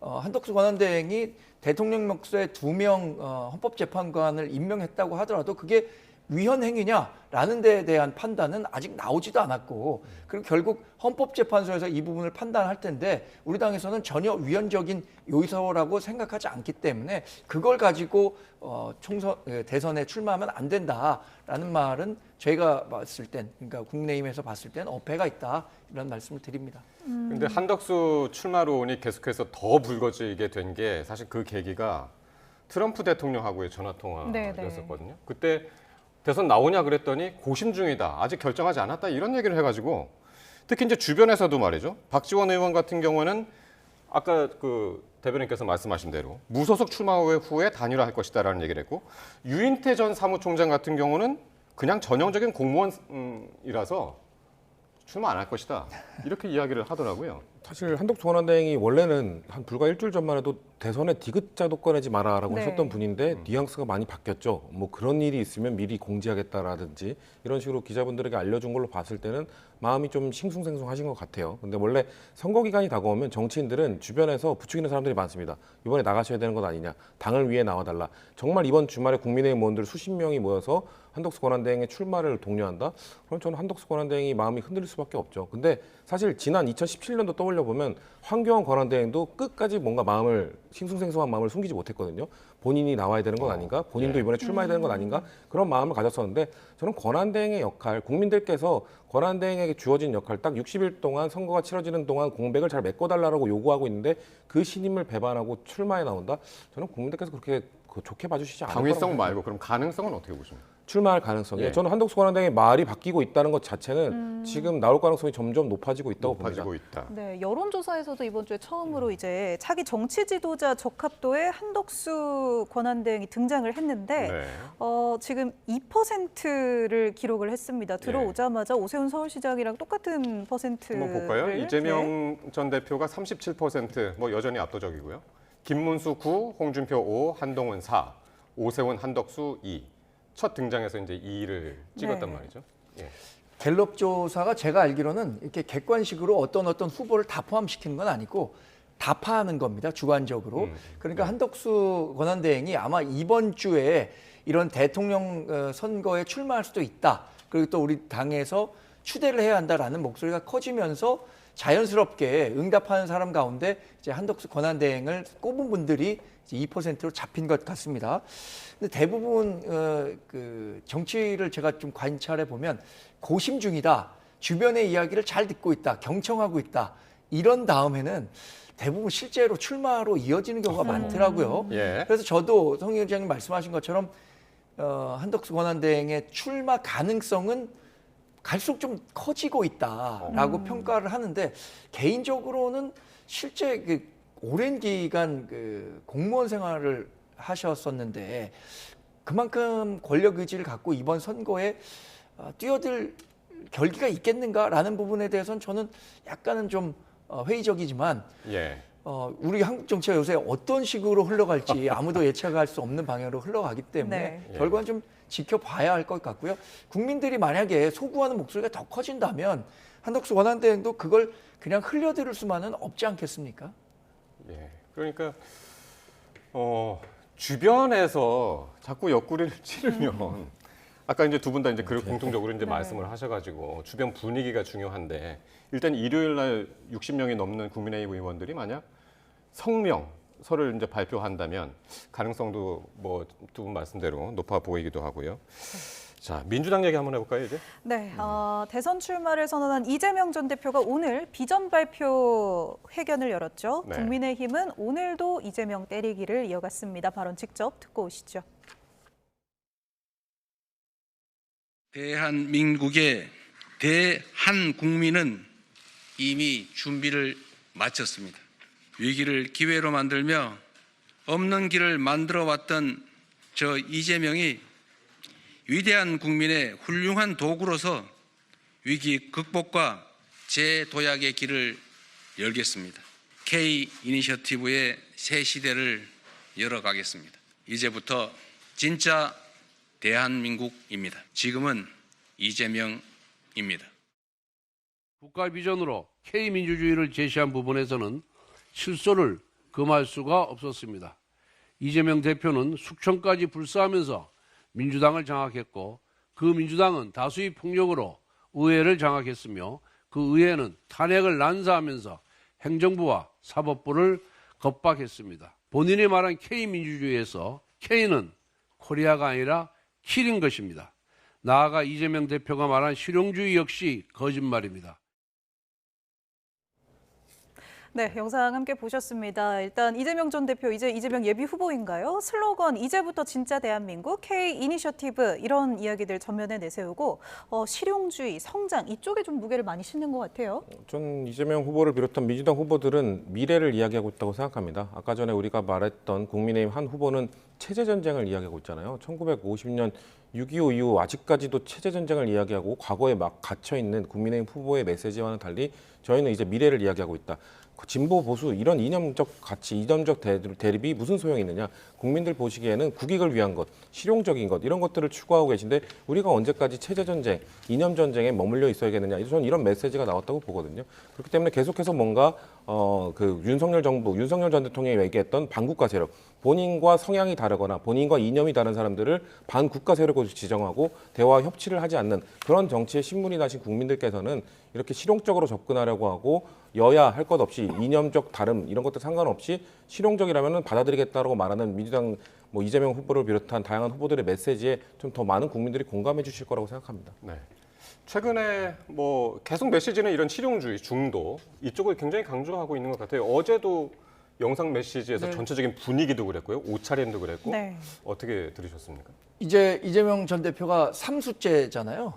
첫 번째는 경선을 통과 못했고 두 번째는 본선에 올랐는데 0.73%포인트 차이로 진 거고 세 번째 대선을 준비하고 있는데 아마 본인이 왜 실패했는가에 대한 연구를 많이 했겠죠. 그런 측면에서 본다면 본인이 갖고 있는 약간의 이념지향성적인 측면 또 개딸을 비롯한 극성 지지자들만 보고하는 정치 이런 것들에 대한 경계심이 있으니까 이런 부분들을 불식시키기 위해서 실용 노선 또 친기업적인 이미지를 주려고 노력하고 있는 것 같은데 그런데 실제로 이재명 전 대표가 이렇게 얘기한다고 하더라도 집권 이후에 그런 정책을 펼 수 있을까는 저는 완전히 별개의 문제라고 생각합니다. 그리고 또 이재명 전 대표가 미래를 얘기한다고 하는데 저는 미래를 얘기하려면 지금 정치권에서 일고 있는 개헌 논의와 관련해서 이재명 전 대표가 반드시 책임 있는 발언을 해야 한다고 생각합니다. 지금 내란 종식이 우선이라는 이유로 개헌에 대해서 마치 회피하는 듯한 움직임을 보이고 있는데 87년 헌법체제가 만든 한계가 굉장히 명확하게 드러나고 있습니다. 전직 대통령들의 비참한 결과들을 보면서 이런 제왕적 대통령제를 통해서는 대한민국이 한 치 앞도 미래로 갈 수 없다라는 이야기를 하고 있는데 다른 얘기 그러니까 가장 중요한 개헌과 관련한 이야기를 하지 않으면서 미래로 가겠다? 이거는 전 국민들께서 쉽게 납득하기 어려운 거라고 생각합니다. 예. 개헌 얘기는 어떻게 들으셨어요? 저는 국민의힘의 개헌에 진정성이 없기 때문에 지금 논의할 수 없다는 겁니다. 사실 이게 왜 이런 말씀을 드릴 수 있냐면 국회의장 산하에 개헌 특위가 있습니다. 거기에 대해서 작년 11월에 만드셨는데 양당으로부터 위원들을 추천을 받았거든요. 근데 작년 11월까지만 해도 그리고 올해 3월까지만 해도 국민의힘은 위원을 추천하지 않았어요. 국회의장과 우린 개헌 논의하고 싶지 않다라는 이유로 안 했단 말이죠. 그래서 민주당 추천목, 제3당 추천목, 시민사회 추천목수로만 들어온 위원들이 논의를 했습니다. 근데 갑자기 비상계엄 이후에 갑자기 개헌 카드를 꺼냈죠. 마치 이 제도 때문에 윤석열 전 대통령이 개인 문제가 아니라 제도 때문에 비상계엄이 일어난 것처럼 유도하기 위해서 개헌 논의를 했고 3월에 들어서 부랴부랴 위원들을 추천해서 국회의장 직속 그 개헌특위가 이제 완전체로 돌아가기 시작했습니다. 만약에 정말 국민의힘의 개헌에 진정성이 있었다면 과연 그랬을까요? 이전부터 작년부터 계속해서 개헌 논의를 했었어야죠. 근데 지금 왜 지금 개헌 논의를 국민의힘과 진지하게 할 수 없느냐? 아마도 87년 이후 지금 수십 년 동안 논의되어 온 그 개헌 얘기 중에 국민의힘이 원하는 건 딱 한 가지입니다. 다음 대통령은 임기 3년만 해라. 임기 단축 개헌하지 않으면은 이재명 대표는 개헌에 대한 진정성이 없다. 이렇게 프레임을 짜고 공격을 해올 게 뻔하기 때문에 이재명 후보를 비롯해서 민주당에서는 당선이 만약에 된다면 우리가 정권을 잡게 된다면 바로 즉각적으로 개헌 특위를 추진하고 개헌에 대한 진정성을 보여드릴 거라고 말씀드릴 수 있습니다. 그래서 이제 정청래 의원도 그래서 TPO가 지금 맞지 않는다. 네. 시간, 장소, 상황이 맞지 않는다. 이제 그런 얘기를 한 것 같고. 네. 오늘 경선 이재명 대표 민주당 경선 캠프 인선도 했죠. 그렇죠. 보니까 거의 친문계 인사도 들어 있고요. 친문 비명 맞습니다. 친명계 인사들은 거의 없는 걸로 보여지고요. 아까 말씀드린 것처럼 이제 대선 후보들은 그 일정 그리고 인사 자체가 메시지입니다. 그렇기 때문에 지금 이재명 후보 역시 본인의 약점으로 지적받고 있는 이런 포용성, 뭔가 친명계, 비명계를 포용할 수 있느냐에 대한 의구심을 좀 지우기 위해서 이런 인사로서 좀 보여줬는데 저는 인사 이후에도 계속된 지속적인 메시지가 있어야 된다고 생각합니다. 그리고 경선 과정에서도 다른 비명계 후보들을 품는 모습들, 계속 그들의 메시지나 그들의 정책들을 수용해주는 모습들을 지속적으로 보여준다면 이재명 후보가 지적되어 온 약점들이 좀 극복될 수 있을 것이다. 오늘 그 인사도 그 과정의 하나이다라고 저는 보고 있습니다. 네. 그러니까 이런 부분도요. 좀 아까 말씀하신 것처럼 삼수생으로서 고민의 흔적이다 이렇게 보세요? 뭐 그런 그 고민의 흔적이 있다고 보고요. 토사구팽이란 말이 있죠. 토끼 사냥이 끝나면 사냥개는 3개 된다. 이렇게 얘기를 하는데 지금은 사냥을 하는 시즌이라고 이재명 전 대표가 생각하겠죠. 그러니까 여러 사람들의 지지를 다 확보해야 자신이 대통령이 될 수 있다고 생각하기 때문에 지금은 이렇게 포용하는 모습을 당연스럽게 보이겠지만 지난 4.10 총선 과정에서 봤지 않습니까? 비명행사, 친명행제 공천 또 3년 동안 이재명 민주당 대표가 당을 운영하는 과정에서 어떻게 당을 만들었는가 이 부분에 대해서 조금만 들여다보신다면 최근의 행보가 어떤 움직임인지 충분히 이해하실 수 있을 거라고 생각합니다. 네. 민주당 경선 룰은 지금 어떻게 되고 있나요? 지금 이제 뭐 완전 국민 경선제 이게 상당히 이제 관심이었었는데 사실 그쪽으로 흐를 것 같지는 않고요. 네. 전 만약에 이재명 후보가 좀 압도적 1위 후보이기 때문에 좀 경선 룰과 관련된 명확한 메시지를 냈으면 좋겠다는 생각도 있었습니다만 이재명 후보 자체가 내가 선수인데 어떻게 룰에 대해서 이야기를 하겠는가 그냥 당에게 맡기겠다라고 하셨기 때문에 네. 당에서는 그냥 기본에 원래 당이 해왔던 50-50으로 지금 되는 것으로 지금 흐름은 보이는데 비명계 후보들은 계속해서 좀 완전 국민 조금 더 열어달라고 얘기를 하고 있습니다만 아직 최종 결정된 건 아닙니다. 내일 결정되잖아요. 예, 그래서 최종 결정될 때까지 좀 저는 끝까지 좀 논의를 해서 최대한 비명계들에게 유리한 제도를 하더라도 사실 결과는 크게 영향이 없을 겁니다. 그렇기 때문에 저는 좀 비명계 후보들이 적극적으로 본인들이 만족해하면서 좀 경선을 뛸 수 있는 환경을 만들어 주는 것이 저는 우리 당을 위해서 좋지 않겠는가, 저는 그렇게 생각합니다. 국민의힘은 이미 경선 룰이 정해졌죠. 네, 그렇습니다. 저희는 이제 4명의 후보로 1차 압축을 하고요. 예. 그 이후에 2명의 후보로 압축한 이후에 결선 경선을 해서 네. 5월 3일에 최종 후보를 결정하게 되는데 이 과정에서 첫 번째는 100% 국민에게 국민 참여를 하되 네. 그러나 역선택 조항을 반드시 둬서 민주당 지지자들이 우리 당 경선에 일부 좀 관여하는 일이 없도록 하자는 게 목표고요. 또 결선 투표를 도입한 것은 민주적 정당의 이 후보를 선정하는 과정에서 정당성을 더 높이는 데 도움이 된다고 생각해서 과거에 없던 결선 투표제를 도입했습니다. 근데 양쪽 다 마찬가지로 국민의힘에서는 지금 유승민 전 의원이 지금 반발하고 있는 거 아닙니까? 그런 경선 룰에 대해서? 유승민 전 의원 같은 경우에는 저는 뭐 충분히 반발할 수밖에 없다고 생각합니다. 왜냐하면 역선택 조항을 넣게 되면 우리 당과 무당층 그러니까 중도 성향의 사람들만 선택을 할 수 있게 되는데 유승민 전 의원 같은 경우에는 여전히 배신자 프레임에 갇혀서 이 일반 민심과 우리 당을 지지하는 사람들과의 격차가 굉장히 크거든요. 이렇게 되면 유승민 전 의원이 이른바 4강에 들어가는 가능성이 굉장히 적어진다고 본인이 판단할 수밖에 없기 때문에 그런 문제를 갖고 있지만, 근데 이게 한번 정해진 룰이 선수가 이렇게 아무리 좀 불만을 제기한다고 하더라도 바뀌기는 쉽지 않을 거다. 그래서 이제 유승민 전 의원이 과연 출마를 할 거냐, 이게 관심인데 다음 주 이제 화요일까지 결정을 한다고 그랬잖아요. 그죠? 다음 주 화요일이 이제 경선 마지막 등록일이니까. 예. 그래서 주말에 중요한 정치적 결심을 하지 않을까 싶습니다. 제가. 민주당은 민주당도 지금 경선 룰에 대해서 반발하고 있는데. 그러니까 민주당 비명 군수 후보들도 똑같은 주장을 하고 있는 건데, 근데 민주당 후보들도 완전 국민 경선을 하자라고 얘기는 하고 있었거든요. 근데 저렇게 그 여론조사를 하게 될 때 역선택 방지 조항은 넣을 수밖에 없습니다. 사실 만약에 우리 당에서 할 때 국민의힘 정당 지지자들이 들어올 수도 있고, 국민의힘 경선에 민주당 지지자들이 들어갈 수도 있잖아요. 그렇기 때문에 이걸 방지하기 조항은 사실 2002년에 노무현 후보가 정몽준 후보와 단일화를 할 때 그때부터 역선택 방지 조항을 어떻게 보면 공식적으로 넣고 실제 작동을 해가지고 그 당시 2개의 여론조사를 돌렸는데 하나가 역선택 방지 조항 기준에 걸려서 결국 제거되고 하나의 기준으로만 판단을 내렸었거든요. 그런 조항들에 대해서는 저는 어쩔 수 없이 불가피하게 들어갈 수밖에 없기 때문에 뭐 비율을 좀 다르게 하자, 비율을 좀 더 크게 하자 이런 주장을 할 수 있어도 역선택 방지 조항은 빼자라는 얘기는 저희 당이나 국민의힘이나 다 받아들이기 어려울 거라고 생각합니다. 일단 민주당은 내일이면 또 정해지니까요. 네, 네, 주말이 또 지나면 더 이 경선 룰 다듬고 있는 각 당의 윤곽이 더 드러날 것 같습니다. 오늘 말씀은 두 분과 여기까지 듣겠습니다. 정광재 국민의힘 대변인 그리고 성치훈 민주당 정책위 부의장 함께했습니다. 고맙습니다.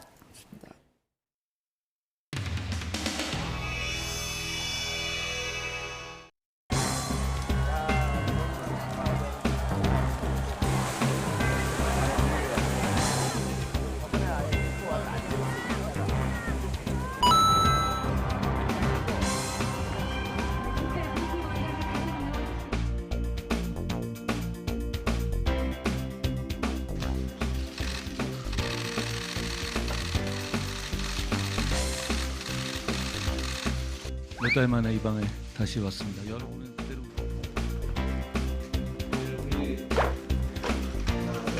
아주 어려운 결심을 했습니다. 우리 한동훈 대표께서 나라와 국민을 사랑하는 마음으로 경선이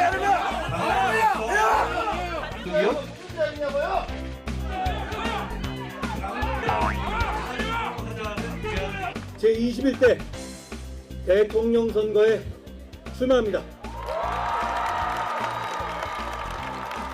그가 형사법정에서 심판받기 전에 이번 선거에서 심판할 것입니다. 윤석열 대통령의 모든 정책들이 저평가되어서는 안 됩니다.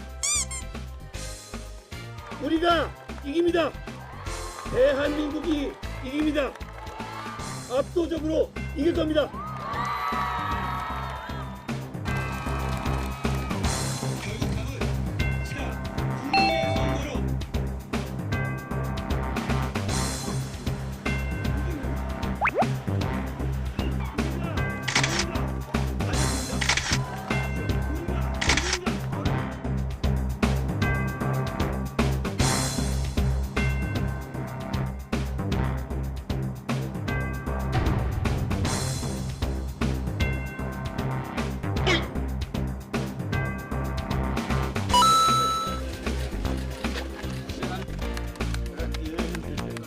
출마 선언을 하면서 박정희 대통령께 먼저 보고를 드리러 왔습니다.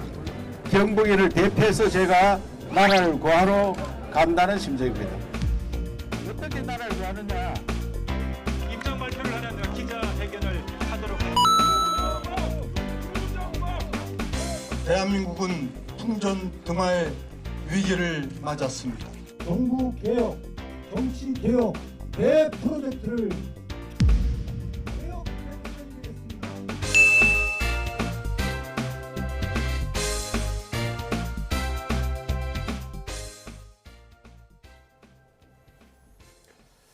네, 경기 광명시 수도권 전철 신안산선 터널 공사 현장이 상부 도로와 함께 무너져 내렸습니다.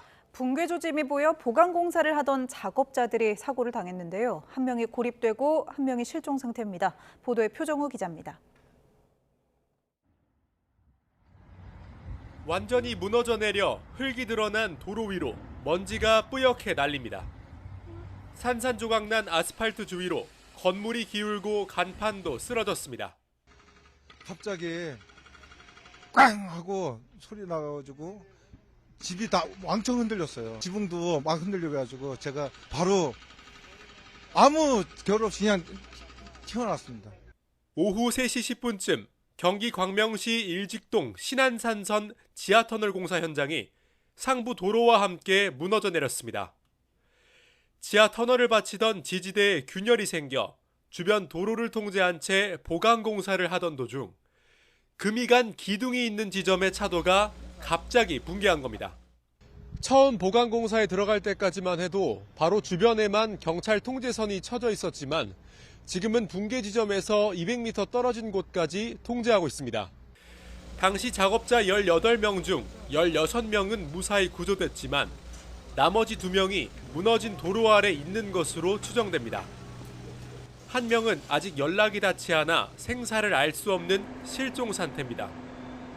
고립된 굴착기 기사 한 명은 사고 초기 때부터 연락이 닿았고 목소리가 들리는 곳까지 접근했는데 구조엔 어려움을 겪고 있습니다. 깊이가 저희가 추정상으로는 약 30m가 좀 넘은 거라고 지금 추정하고 있습니다. 중장비를 쉽사리 진입할 수 있는 상황이 아닌 것으로 판단해서 소방당국은 주변 전력과 가스를 차단한 채 긴급 구조 작업을 벌이고 있습니다. 안전 진단을 반복해 구조대원들이 위험에 빠지지 않도록 조치하며 실종자 수색을 이어갈 방침입니다. YTN 표정우입니다. 붕괴 사고가 난 경기 광명시 신안산선 지하터널 공사 현장이 포함된 공사 구간에 대해 감사원이 과거 지반이 매우 불량하다는 감사 결과를 냈던 것으로 파악됐습니다. 2021년 9월부터 12월까지 진행한 감사 보고서엔 신안산선 제509의 경우 터널 시작점에서 약 19km 떨어진 구간에 안반이 부스러지는 등 지반 상태가 매우 불량인 5등급인데도 터널 설계에 인버트 설치가 반영돼 있지 않다고 적시돼 있습니다. 인버트는 도심 구간의 지하터널을 건설할 때 지반 융기 현상에 대응할 수 있도록 터널 바닥에 설치하는 콘크리트 시설물로 사고 연관성을 두고 조사가 이뤄질 것으로 보입니다. 오늘 낮 12시 40분쯤 대전 서구 월평동의 회전교차로에서 지름 40cm, 깊이 1m 규모의 땅 꺼짐 현상이 발생했습니다. 내부 지름은 2m 정도로 조사됐고 땅 꺼짐으로 다친 사람은 없습니다. 대전시 건설관리본부는 일대를 통제하고 원인 조사와 함께 긴급 보수 작업을 진행했습니다. 오늘 오후 3시 반쯤 경기 파주시 원롱면 경의중앙선 원롱역과 금촌역 사이 상행선 구간에서 8량짜리 전동열차가 긴급 정차했습니다. 당시 열차에는 50여 명이 타고 있었으며 70대와 20대 등 여성 승객 2명이 가벼운 부상을 입었습니다. 전동열차 운전자가 선로에 이상이 생겨 급히 열차를 멈춰 세운 것으로 파악됐습니다. 코레일 측은 사고 구간 하행선에 셔틀 열차를 편성해 양방향 임시 운행을 하고 있다며 내일 정상화될 예정이라고 설명했습니다. 관세 관련 협의를 위해 미국을 찾았던 정인교 산업통상자원부 통상교섭본부장이 3박 4일 일정을 마치고 귀국했습니다. 정 본부장은 이번 방미를 통해 상호 관세와 품목별 관세 관련 협상의 틀을 마련한 것이 가장 중요한 성과라고 밝혔습니다. 또 향후 관세 협상은 주로 미국 무역대표부가 담당할 것으로 파악됐는데 제이미슨 그리어 대표가 트럼프 대통령의 의중을 잘 읽고 있고 한국, 일본과 가급적 원만한 협상을 하고 싶은 의지를 갖고 있다고 설명했습니다. 이런 가운데 최상목 경제부총리는 현재의 통상 환경이 우리 경제에 큰 위협이 되고 있다고 진단했습니다. 최 부총리는 수출 위기 대응으로 연 9조 원의 정책 자금을 추가로 공급하겠다고 밝혔습니다. 보도에 오인석 기자입니다. 정부가 발표한 이번 달 우리 경제 보고서는 미국 관세 부과에 따른 대외 여건 악화로 경기 하방 압력이 커지고 있다는 점을 강조했습니다. 소비와 건설 투자 등 내수 회복이 지연되고 건설업과 제조업 중심으로 고용이 부진한 가운데 트럼프발 관세 부과까지 겹쳤기 때문입니다. 글로벌 경제는 통상 환경이 악화하면서 국제 금융시장 변동성은 확대되고 교역과 성장 둔화 우려가 나타나고 있다고 진단했습니다. 앞서 한국개발연구원 KDI도 미국의 관세 인상으로 국제 통상 여건이 악화하면서 우리 수출 하방 압력이 확대되고 있다고 평가했습니다. 최상목 경제부총리는 수출을 주력으로 삼아 성장해온 우리 경제에 현재의 통상 환경은 큰 위협이 되고 있다고 밝혔습니다. 미국이 상호 관세 부과를 90일 유예했지만 기본 관세와 자동차 등 품목 관세는 부과되고 있어 여전히 긴장의 끈을 놓을 수 없다고 했습니다. 그러면서 수출 위기 대응 등 지원을 위해 연 9조 원의 수출입은행 정책 자금을 추가로 공급하겠다고 말했습니다. 위기 대응 특별 프로그램을 신설하여 중소, 중견기업에 3조 원을 공급하고 금리도 최대 2%포인트까지 인하하여 적용하며 수출 대기업에도 2조 원의 추가 자금을 공급하겠습니다. 국내 대기업에 납품하는 중소, 중견기업의 상생 지원을 위한 정책자금 3조 원과 1조 원 규모의 수출 다변화 금융 프로그램도 신설됩니다. 복잡해지는 미국의 관세 구조로 어려움을 겪을 수 있는 대미 수출 기업을 위해 관세청에 미국 관세 품목 분류 상담센터가 개설됩니다. 특정 수출 물품이 미국의 어떤 품목 번호에 해당하는지는 중소 수출 기업이 관세 대상 여부를 파악할 때 필요한 정보입니다. 또 우리나라보다 높은 상호 관세가 부과되는 국가의 물품이 한국산으로 둔갑하는 위장 대미 수출도 차단하기로 했습니다. YTN 오인석입니다. 미국이 대중국 관세를 145%로 올리자 중국도 보복 관세 125%로 맞서면서 양국 간의 교역은 사실상 단절 수준까지 진입했습니다. 중국은 앞으로 미국이 관세를 더 올리더라도 무시하겠다고 밝혔습니다. 베이징에서 강정규 특파원입니다. 중국이 미국산 수입품에 매긴 84% 보복 관세를 다시 125%로 올렸습니다.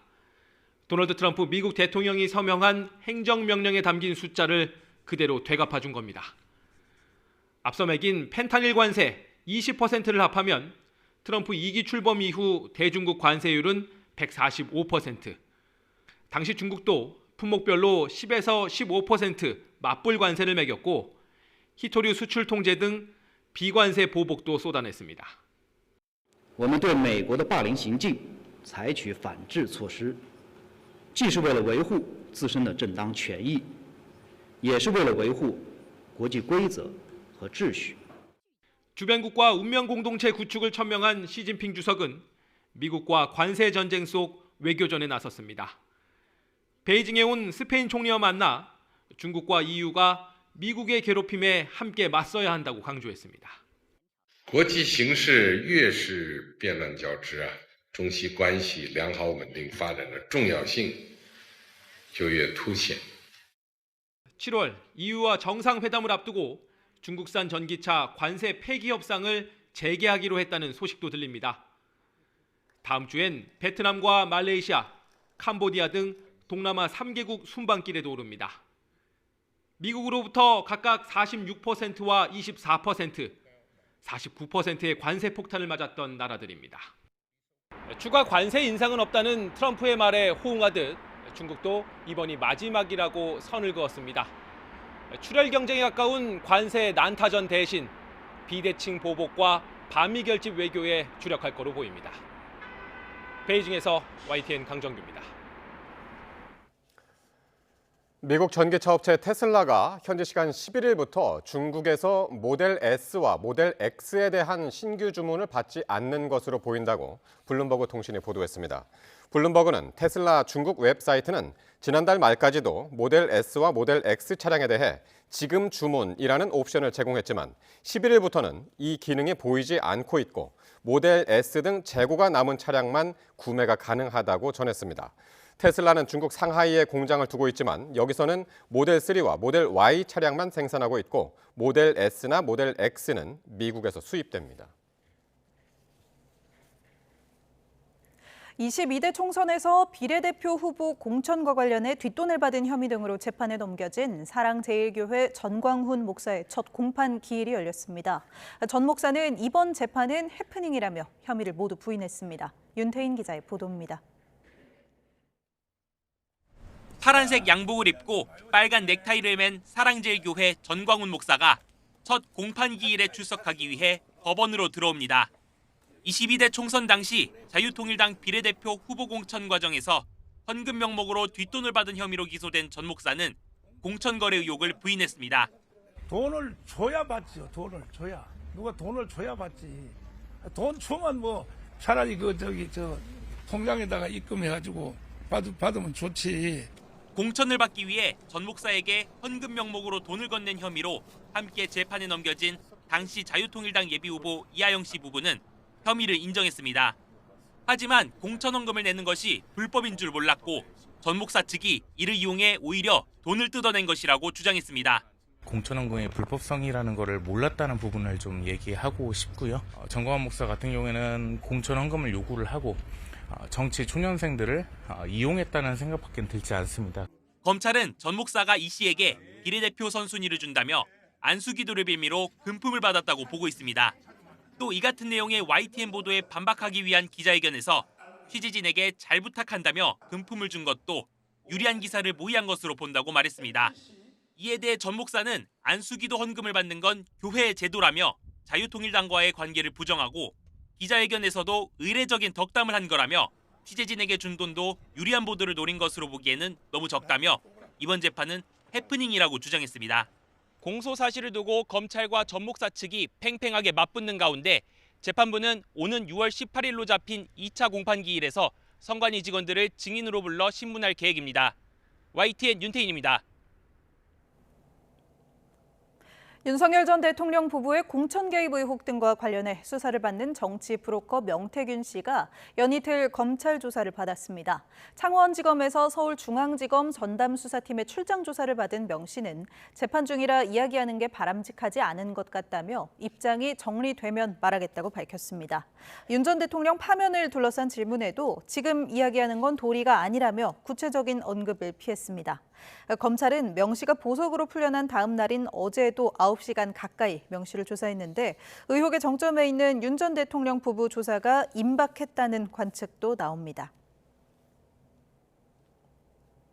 문재인 전 대통령의 뇌물수수 의혹을 수사 중인 검찰이 딸 다혜 씨에 이어 전 사위인 서모 씨도 같은 혐의 피의자로 입건한 것으로 파악됐습니다.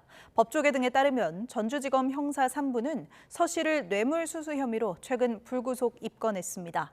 앞서 검찰은 참고인 신분이던 딸 다혜 씨도 시민단체 고발에 따라 뇌물수수와 조세범 처벌법 위반 혐의 피의자로 전환했습니다. 이에 따라 이 사건 피의자는 문 전 대통령과 다혜 씨, 서 씨, 이상직 전 의원, 박석호 타이 이스타젯 대표, 조현옥 전 청와대 인사수석 등 6명으로 늘었습니다. 고려대학교가 수업 일수를 채우지 못한 의대 본과 3, 4학년생 110여 명에 대한 유급 처분을 내리기로 했습니다. 연세대학교 등 주요 의대들도 수업에 참여하지 않은 본과생의 유급 처분 여부를 결정할 예정인데 2026년 의대 모집 인원 확정을 앞두고 정부의 고심이 깊어지고 있습니다. 백종규 기자의 보도입니다. 고려대가 의대 본과 3, 4학년 110여 명에 대한 유급 처분을 결정했습니다. 수업 일수의 3분의 1 이상을 출석하지 않을 경우 유급 대상이 되는데 3학년은 수업 복귀율이 20%에 못 미쳤고 본과 4학년은 지난 3일부터 시작된 임상 실습에 절반 넘게 출석하지 않았기 때문입니다. 의정 갈등 사태 이후 본과생 집단 유급 결정이 내려진 건 이번이 처음입니다. 고려대 의대 관계자는 유급 통보는 보통 학기 말에 하지만 이번 집단 유급의 경우에는 어떤 방식으로 통보할지 논의를 이어갈 계획이라고 설명했습니다. 다음 주 연세대 등 주요 의대들도 수업에 참여하지 않은 본과생의 유급 처분 여부를 결정할 방침입니다. 정부가 의대생 전원이 복학했다고 했지만 수업에 참여하지 않으면서 대규모 유급 사태가 현실화할 수 있다는 우려가 커지고 있는 겁니다. 조만간 2026학년도 의대 모집 인원 발표를 하려던 교육부의 셈법도 복잡해질 수밖에 없습니다. 정부가 내년도 의대 모집 인원을 증원 이전 수준인 3,058명으로 되돌리는 데 전제 조건으로 의대생 전원 복귀를 내걸었지만 유급생이 대거 나오면 전원의 기준을 결정하기 어려워지기 때문입니다. 의대생들의 수업 불참 등 강경 투쟁 분위기가 변수로 작용하고 있는 건데 의대 모집 인원 확정을 앞두고 정부와 의대생 사이 줄다리기는 계속될 것으로 보입니다. 이런 가운데 교육부 장관과 보건복지부 장관, 대한의사협회 회장이 의정 갈등 이후 처음으로 한자리에 모였지만 의정 합의와 관련한 특별한 대화의 진전은 없었던 것으로 전해졌습니다. YTN 백종규입니다. 오늘 서울은 올봄 들어 가장 높은 기온을 기록하며 5월 중순 수준의 따뜻한 날씨 속에 벚꽃이 절정을 맞았습니다. 하지만 만발한 벚꽃을 즐길 틈도 잠시, 주말 사이 전국에 태풍급 돌풍과 함께 요란한 비가 내릴 전망입니다. 김민경 기자의 보도입니다. 따스한 봄바람 속 여의도 윤중로에 분홍빛 꽃터널이 펼쳐졌습니다. 꽃 구경을 나온 시민들은 3355 사진을 찍고 산책하며 봄의 정취를 만끽합니다. 날씨가 정말 좋아서 벚꽃이 더 만개한 게 눈에 잘 보여서 기쁩니다. 지금이 가장 절정인 것 같아요. 아이한테 좋은 구경 많이 시켜주고 꽃 구경도 시켜줘가지고 좀 뿌듯한 시간이 된 것 같아요. 5월 중순을 방불케 하는 따뜻한 봄 기운에 꽃이 활짝 핀 겁니다. 올해 서울 벚꽃은 꽃샘 추위 속에 지난해보다 사흘 늦은 지난주 금요일에 개화했습니다. 하지만 이번 주 예년보다 따뜻한 날씨 속에 일주일 만에 이렇게 화려한 절정을 이루고 있습니다.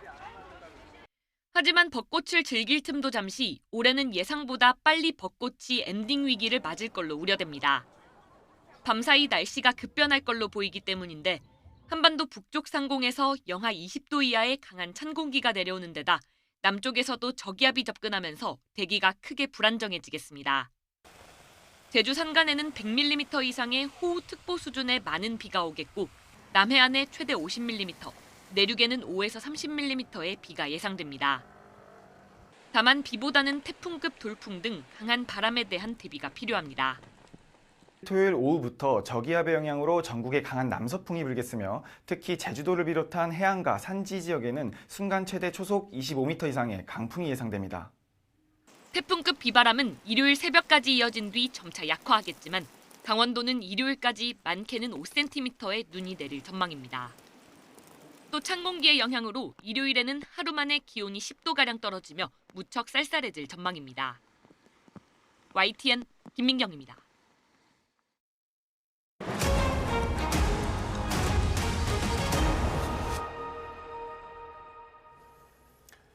헌법재판소 탄핵심판에서 파면된 윤석열 전 대통령이 일주일 만에 한남동 관저를 떠나 서초동 사저로 돌아갔습니다.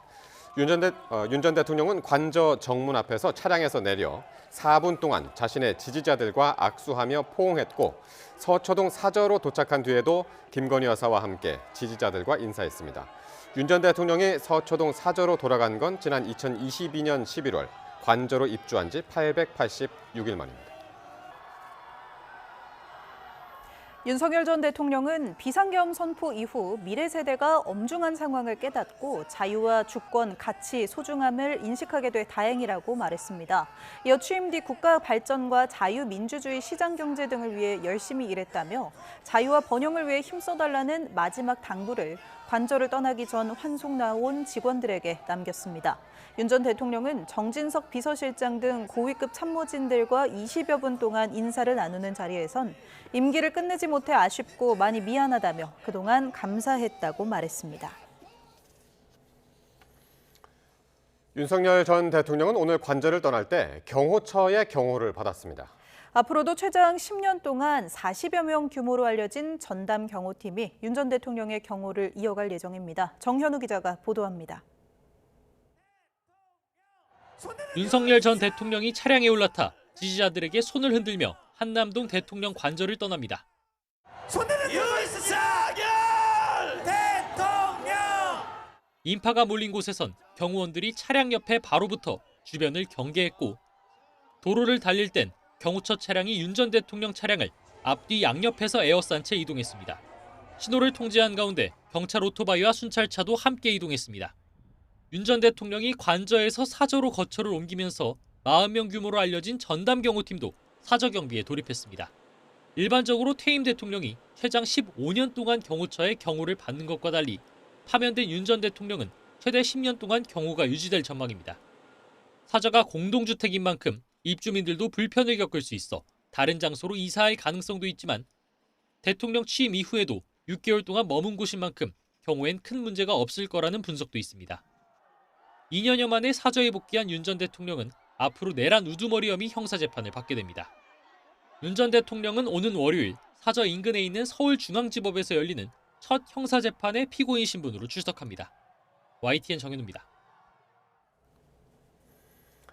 서울 한남동 관저와 서초동 사저에는 윤석열 전 대통령 탄핵에 반대하는 지지자들이 대거 몰렸습니다. 반면 탄핵에 찬성하는 단체들은 기자회견을 열고 윤 전 대통령 부부의 처벌을 촉구했습니다. 권민석 기자의 보도입니다. 체포에서 석방, 파면까지 고비마다 몸살을 앓았던 한남동 대통령 관저에 다시 인파가 몰렸습니다. 2년 5개월 만에 퇴거를 앞둔 윤석열 전 대통령을 배웅하려는 지지자들입니다. 내란 수괴 혐의를 받는 전직 대통령으로 보기 어려울 만큼 밝은 모습을 보이자 감정이 북받쳐 눈물을 흘리거나 목이 터져라 응원을 보내기도 했습니다.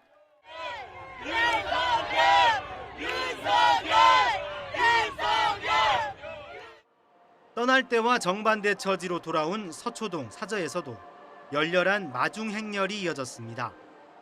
탄핵 무효 등의 구호가 윤 전 대통령 부부를 향했습니다.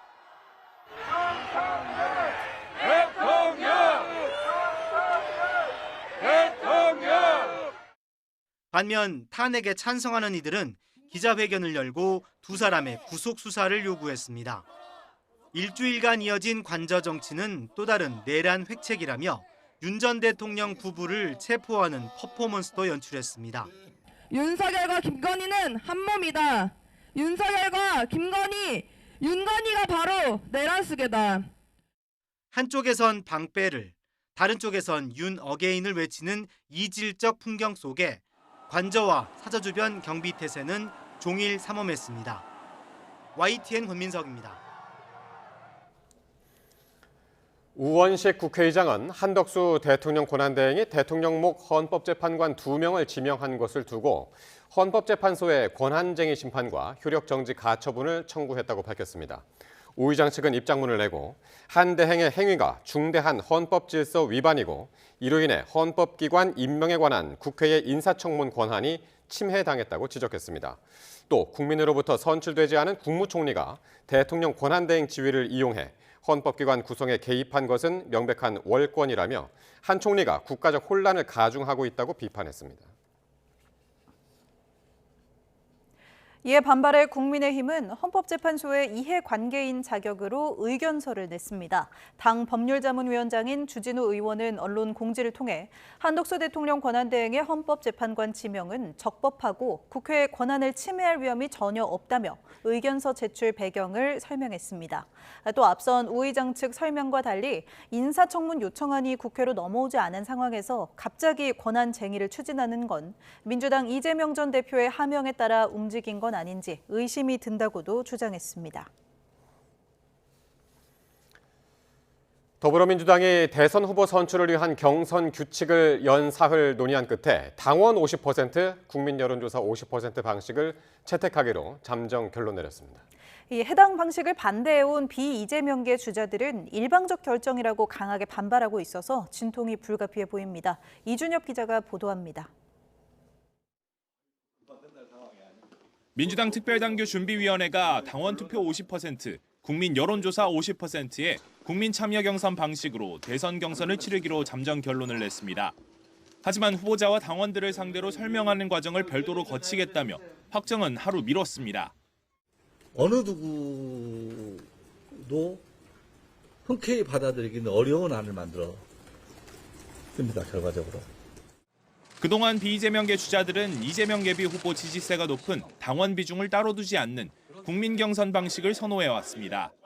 게다가 각 주자들의 의견 수렴도 제대로 되고 있지 않다며 어대명 추대 경선에 들러리로 나서라는 것이냐는 반발도 이어졌습니다. 앞으로 그런 식으로 된다면 모든 가능성을 열어놓고 심각하게 고민할 수밖에 없다. 이 정도 말씀드리겠습니다. 유력 주자로 꼽히는 이재명 예비 후보는 규칙에 연연하지 않겠다는 뜻을 직접 내비치기도 했습니다. 합리적으로 국민과 당원의 뜻에 따른 어떤 결정도 다 수용하겠습니다. 그럼에도 당원들은 당원 비중을 높여 당원 중심주의를 실현하라며 문자 폭탄을 쏟아냈고 특히 일반 국민을 대상으로 선거인단을 꾸렸을 때 보수 성향 지지자들의 역선택 파도가 들이닥칠 수 있다는 우려가 이번 결론에 반영됐다는 관측이 나옵니다. 이재명 예비 후보의 강세가 뚜렷한 상황에서 경선 규칙을 둘러싼 잡음은 불필요할 거라는 전망과 달리 마라톤 회의 끝에 비명계 주자들이 반대하는 쪽의 결론이 나면서 논란도 뒤따를 것으로 보입니다. YTN 이준엽입니다.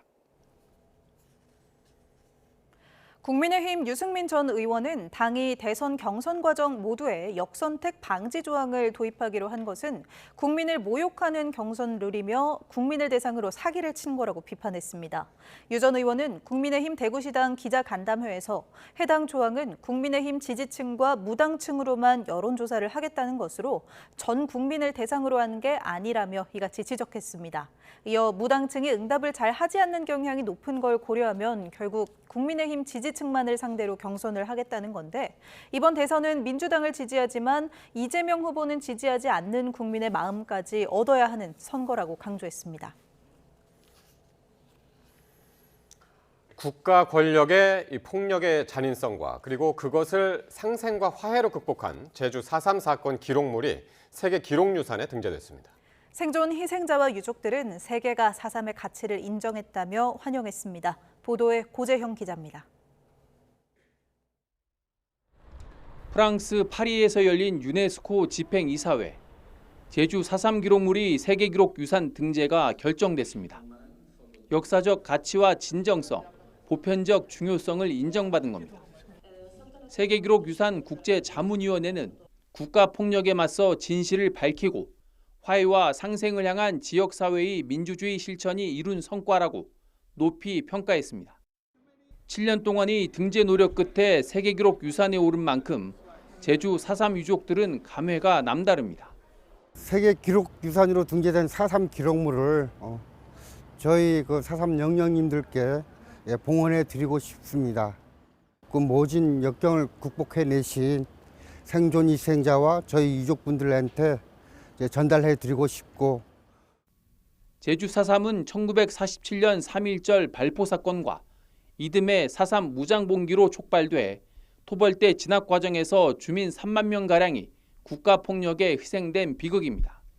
제주 4.3 기록물은 진실 규명과 화해의 과정을 담은 14,673건의 역사적 기록을 담고 있습니다. 군법회의 수령인 명부와 옥중 엽서, 희생자와 유족들의 생생한 증언, 시민사회의 진상규명 운동 기록과 정부의 공식 진상조사 보고서 등이 포함됐습니다. 오영훈 제주지사는 침묵을 강요받았던 목소리가 모두 지켜야 할 인류의 기억으로 거듭난 역사적인 날이라며 함께 이뤄낸 것이라고 강조했습니다. 오늘의 영광은 오랜 세월 4.3의 진실을 밝히고자 애써온 도민과 유족, 행정과 학계, 시민사회 모두가 함께 힘을 모아 이뤄낸 공동의 결실입니다. 국가폭력에 수많은 도민이 희생된 제주 4.3은 77년 만에 세계기록 유산 등재로 화해와 상생이라는 가치를 세계에 널리 인정받게 됐습니다. YTN 고재영입니다. 유네스코 집행이사회가 단양군과 경북 동해안을 새로 세계 지질공원으로 지정했습니다. 세계 지질공원은 지질학적 가치를 지닌 명소와 경관을 보호하고 지속 가능한 방식으로 관리하기 위해 유네스코가 승인한 지역이며 세계유산, 생물권 보전 지역과 함께 3대 자연환경 보전 지정 제도 중 하나입니다. 유명 아이돌 멤버 등을 대상으로 한 딥페이크 허위 영상물을 제작하고 텔레그램을 통해 유포한 남성들이 검거됐습니다. 목소리까지 합성한 경우도 있었는데 경찰은 영상물을 만들어 유포한 운영자뿐 아니라 대화방에 참여한 회원들까지 지속적으로 추적해서 검거하겠다고 밝혔습니다. 양동훈 기자가 보도합니다. 갑자기 들이닥친 경찰이 방 안에 앉아있는 남성에게 미란다 원칙을 알립니다. 체포영장에서 체포하는 거고 병원에 선임하실 수 있고 감정이 뒤에 있어요. 30대 남성 A씨는 지난 2023년 8월부터 1년 반 동안 자신이 좋아하는 아이돌 그룹의 이름을 딴 텔레그램 채팅방을 운영하면서 성적 허위 영상물 1,100여 개를 만들어 배포한 혐의를 받습니다. 채팅방 회원들은 아이돌 그룹 멤버들을 성적으로 조롱하는 발언을 하거나 팬 사인회를 찾아가 등신대를 활용해 음란 사진을 찍어 공유하기도 했습니다. 지난해 9월부터 4개월에 걸쳐 유명 연예인 등의 얼굴을 합성한 허위 성착취물 150여 개를 만들어 유포한 30대 남성 B씨도 체포됐습니다. 영상뿐 아니라 목소리까지 합성해 해당 연예인이 실제 저속한 말을 하는 것처럼 꾸미기도 했습니다. 성착취물 제작 배포, 그리고 성폭력 처벌 등에 관한 특례법 위반, 허위 영상물, 그러니까 딥페이크죠. 요거 관련해서 유포하고. B씨와 같은 텔레그램 대화방에서 중학교 동창 등 일반인 여성을 대상으로 한 허위 영상물 300여 개를 제작해 유포한 20대도 구속됐습니다. 이들은 보안성이 높은 텔레그램 특성상 적발되지 않을 거라고 믿고 범행을 저지르다 결국 체포됐습니다. 경찰에서는 텔레그램 등 다양한 플랫폼에 대한 모니터링 등 위장 수사와 국제 공조를 통해 수사를 진행하고 있습니다. 집중 단속을 벌인 경기 북부경찰청은 A씨와 B씨를 포함한 채팅방 운영자 23명을 검거해 13명을 구속 상태로 10명을 불구속 상태로 검찰에 넘겼습니다. 채팅방에 참여한 60여 명도 추가로 검거했습니다. 경찰은 이외에도 대화방에 참여한 회원들을 지속적으로 추적해 검거해 나갈 방침입니다. 경찰은 또 영상물 삭제 차단과 국선 변호인 선임 등 피해자 보호 조치를 진행하고 연예 기획사들과도 협력해 딥페이크 범죄 예방 활동도 벌이고 있다고 밝혔습니다. YTN 양동훈입니다. 일본 나라현에 있는 학교 운동장에 벼락이 떨어져 방과 후 활동으로 축구를 하던 중학생 2명이 중태에 빠진 것으로 알려졌습니다. 일본 곳곳이 대기가 불안정한 상태라 낙뢰 위험이 커지고 있는데 예전에도 유사한 사고가 잇따랐던 만큼 기상청과 교육당국은 주의를 촉구했습니다. 도쿄에서 김세호 특파원의 보도입니다. 오후 6시가 조금 안 됐을 무렵 나라시에 있는 학교 운동장에 벼락이 떨어졌습니다. 운동장에는 중학생들과 고등학생들이 방과 후 활동으로 축구와 야구를 하고 있었습니다. 학생 6명이 쓰러져 병원에 옮겨졌고 중학생 2명은 의식을 찾지 못한 채 중태인 것으로 전해졌습니다. 나머지 학생들도 팔다리 저림을 호소하거나 한동안 의사소통이 힘들 만큼 충격을 받았습니다. 雨が降ってきたなって言ってたらすごい音で雷が鳴ってもうドーンですね。すごく大きいです。すごく大きかったです。久しぶりに聞きましたね。 20도 안팎인 지상의 공기와 영하 20도 안팎인 상공의 공기로 대기가 불안정해지면서 나라현 전역에는 낙뢰주의보가 발령 중이었습니다. 気温差が大きいと大気の状態が不安定になるので雷雲が発達しやすくなります。そのため夕方頃から近畿地方などではご覧のように雷雲があちらこちらで発達した状態でした。 탁 트인 공간은 특히 위험한데 과거에도 학교 운동장에서 유사한 사고가 끊이질 않았습니다. 지난해 9월에는 콘서트장에 벼락이 떨어져 공연 스태프와 관객들이 마비 증상을 호소했습니다. 나무 가까이에 서 있는 것도 피해야 합니다. 木っていうのはもともと絶縁体なので電気が流れにくいんですよね。で人間の方は 70% 水分なんで電気としては人間通った方が地面に流れやすい。 일본 기상청은 주말까지 일본 각지에서 대기 불안이 예상된다며 낙뢰와 돌풍에 주의할 것을 당부했습니다. 일본 교육당국도 날씨가 급변하면 주저함 없이 야외 활동을 중단할 것을 촉구했습니다. 도쿄에서 YTN 김세호입니다. 도널드 트럼프 미국 행정부가 불법 이민자 추방 정책의 연장선에서 합법적인 비자를 받고 체류 중인 유학생까지 비자를 취소해 쫓아내고 있다고 미국 언론들이 전했습니다. CNN과 NBC 방송 등에 따르면 트럼프 행정부 들어 뉴욕과 보스턴, 캘리포니아 등 미국 전역 최소 22개 주에서 300명이 넘는 유학생의 비자가 돌연 취소됐습니다.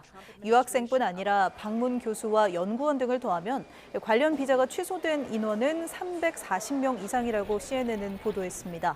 NBC는 미 국토안보부가 최근 데이터 분석 도구를 활용해 유학생들의 소셜미디어 기록을 조사하고 비자 취소 사유를 찾는 별도의 팀까지 만들었다고 소식통을 인용해 보도했습니다.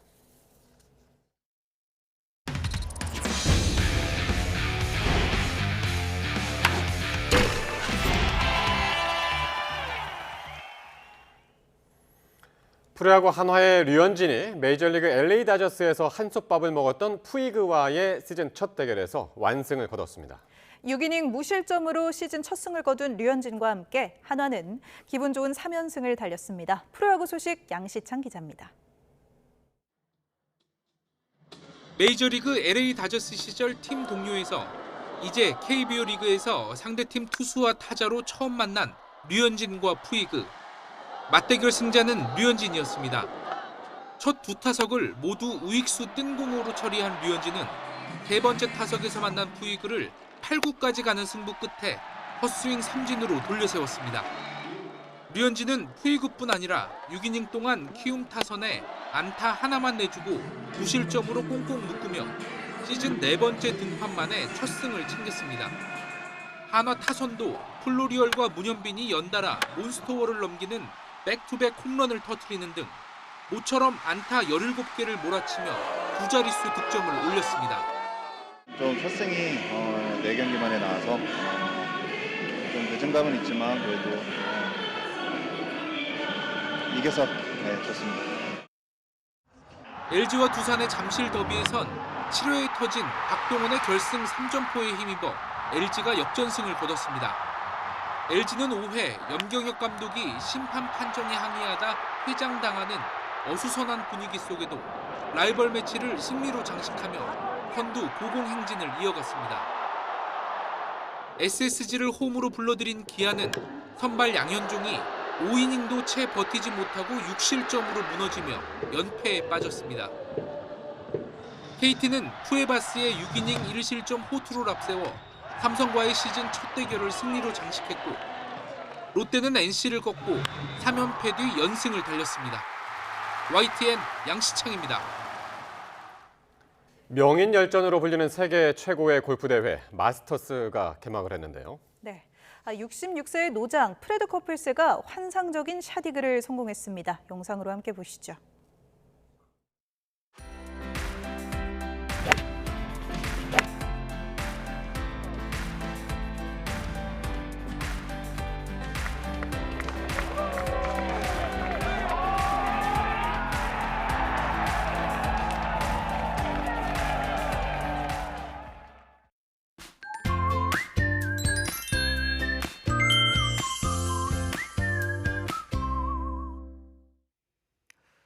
오늘은 봄 기온이 물씬 풍기는 하루였습니다. 하늘도 맑았고 기온도 크게 오르면서 무척 따뜻했는데요. 아쉽게도 주말에는 날씨가 급변합니다. 우선 내일 오전에 제주도를 시작으로 오후부터 밤사이 전국에 비가 오겠고 모레 아침부터 또다시 수도권과 강원, 충북 중북부에 비가 내리겠습니다. 또 내일 오후까지는 예년보다 조금 높은 기온을 유지하겠지만 모레 아침에는 서울 기온이 4도까지 뚝 떨어지겠고 한낮에도 12도에 머물며 무척 쌀쌀하겠습니다. 이번 비 내륙은 양이 많지 않습니다. 하지만 제주 산간에는 100mm 이상의 호우가 쏟아지겠고 남해안과 서해 5도에도 최고 50mm의 봄비치고 많은 비가 오겠습니다. 또 전국에서 벼락과 함께 태풍급의 돌풍이 몰아치겠습니다. 피해 없도록 대비 철저히 해주시기 바랍니다.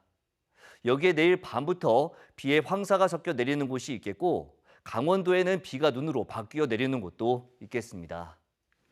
내일 아침 기온은 서울이 13도, 광주 11도, 부산 10도로 오늘보다 2도에서 5도가량 높겠습니다. 낮 기온은 서울이 20도, 대전 22도, 대구 22도로 예년보다 조금 높지만 오늘보다는 3도에서 7도가량 낮겠습니다. 다음 주 월요일에도 전국에 비바람이 몰아치겠고 날씨가 무척 쌀쌀할 전망입니다. 날씨 정보였습니다. 뉴스나이트 금요일 순서 모두 마칩니다. 저희는 다음 주 이 시간 다시 찾아뵙겠습니다. 시청해주신 여러분 고맙습니다.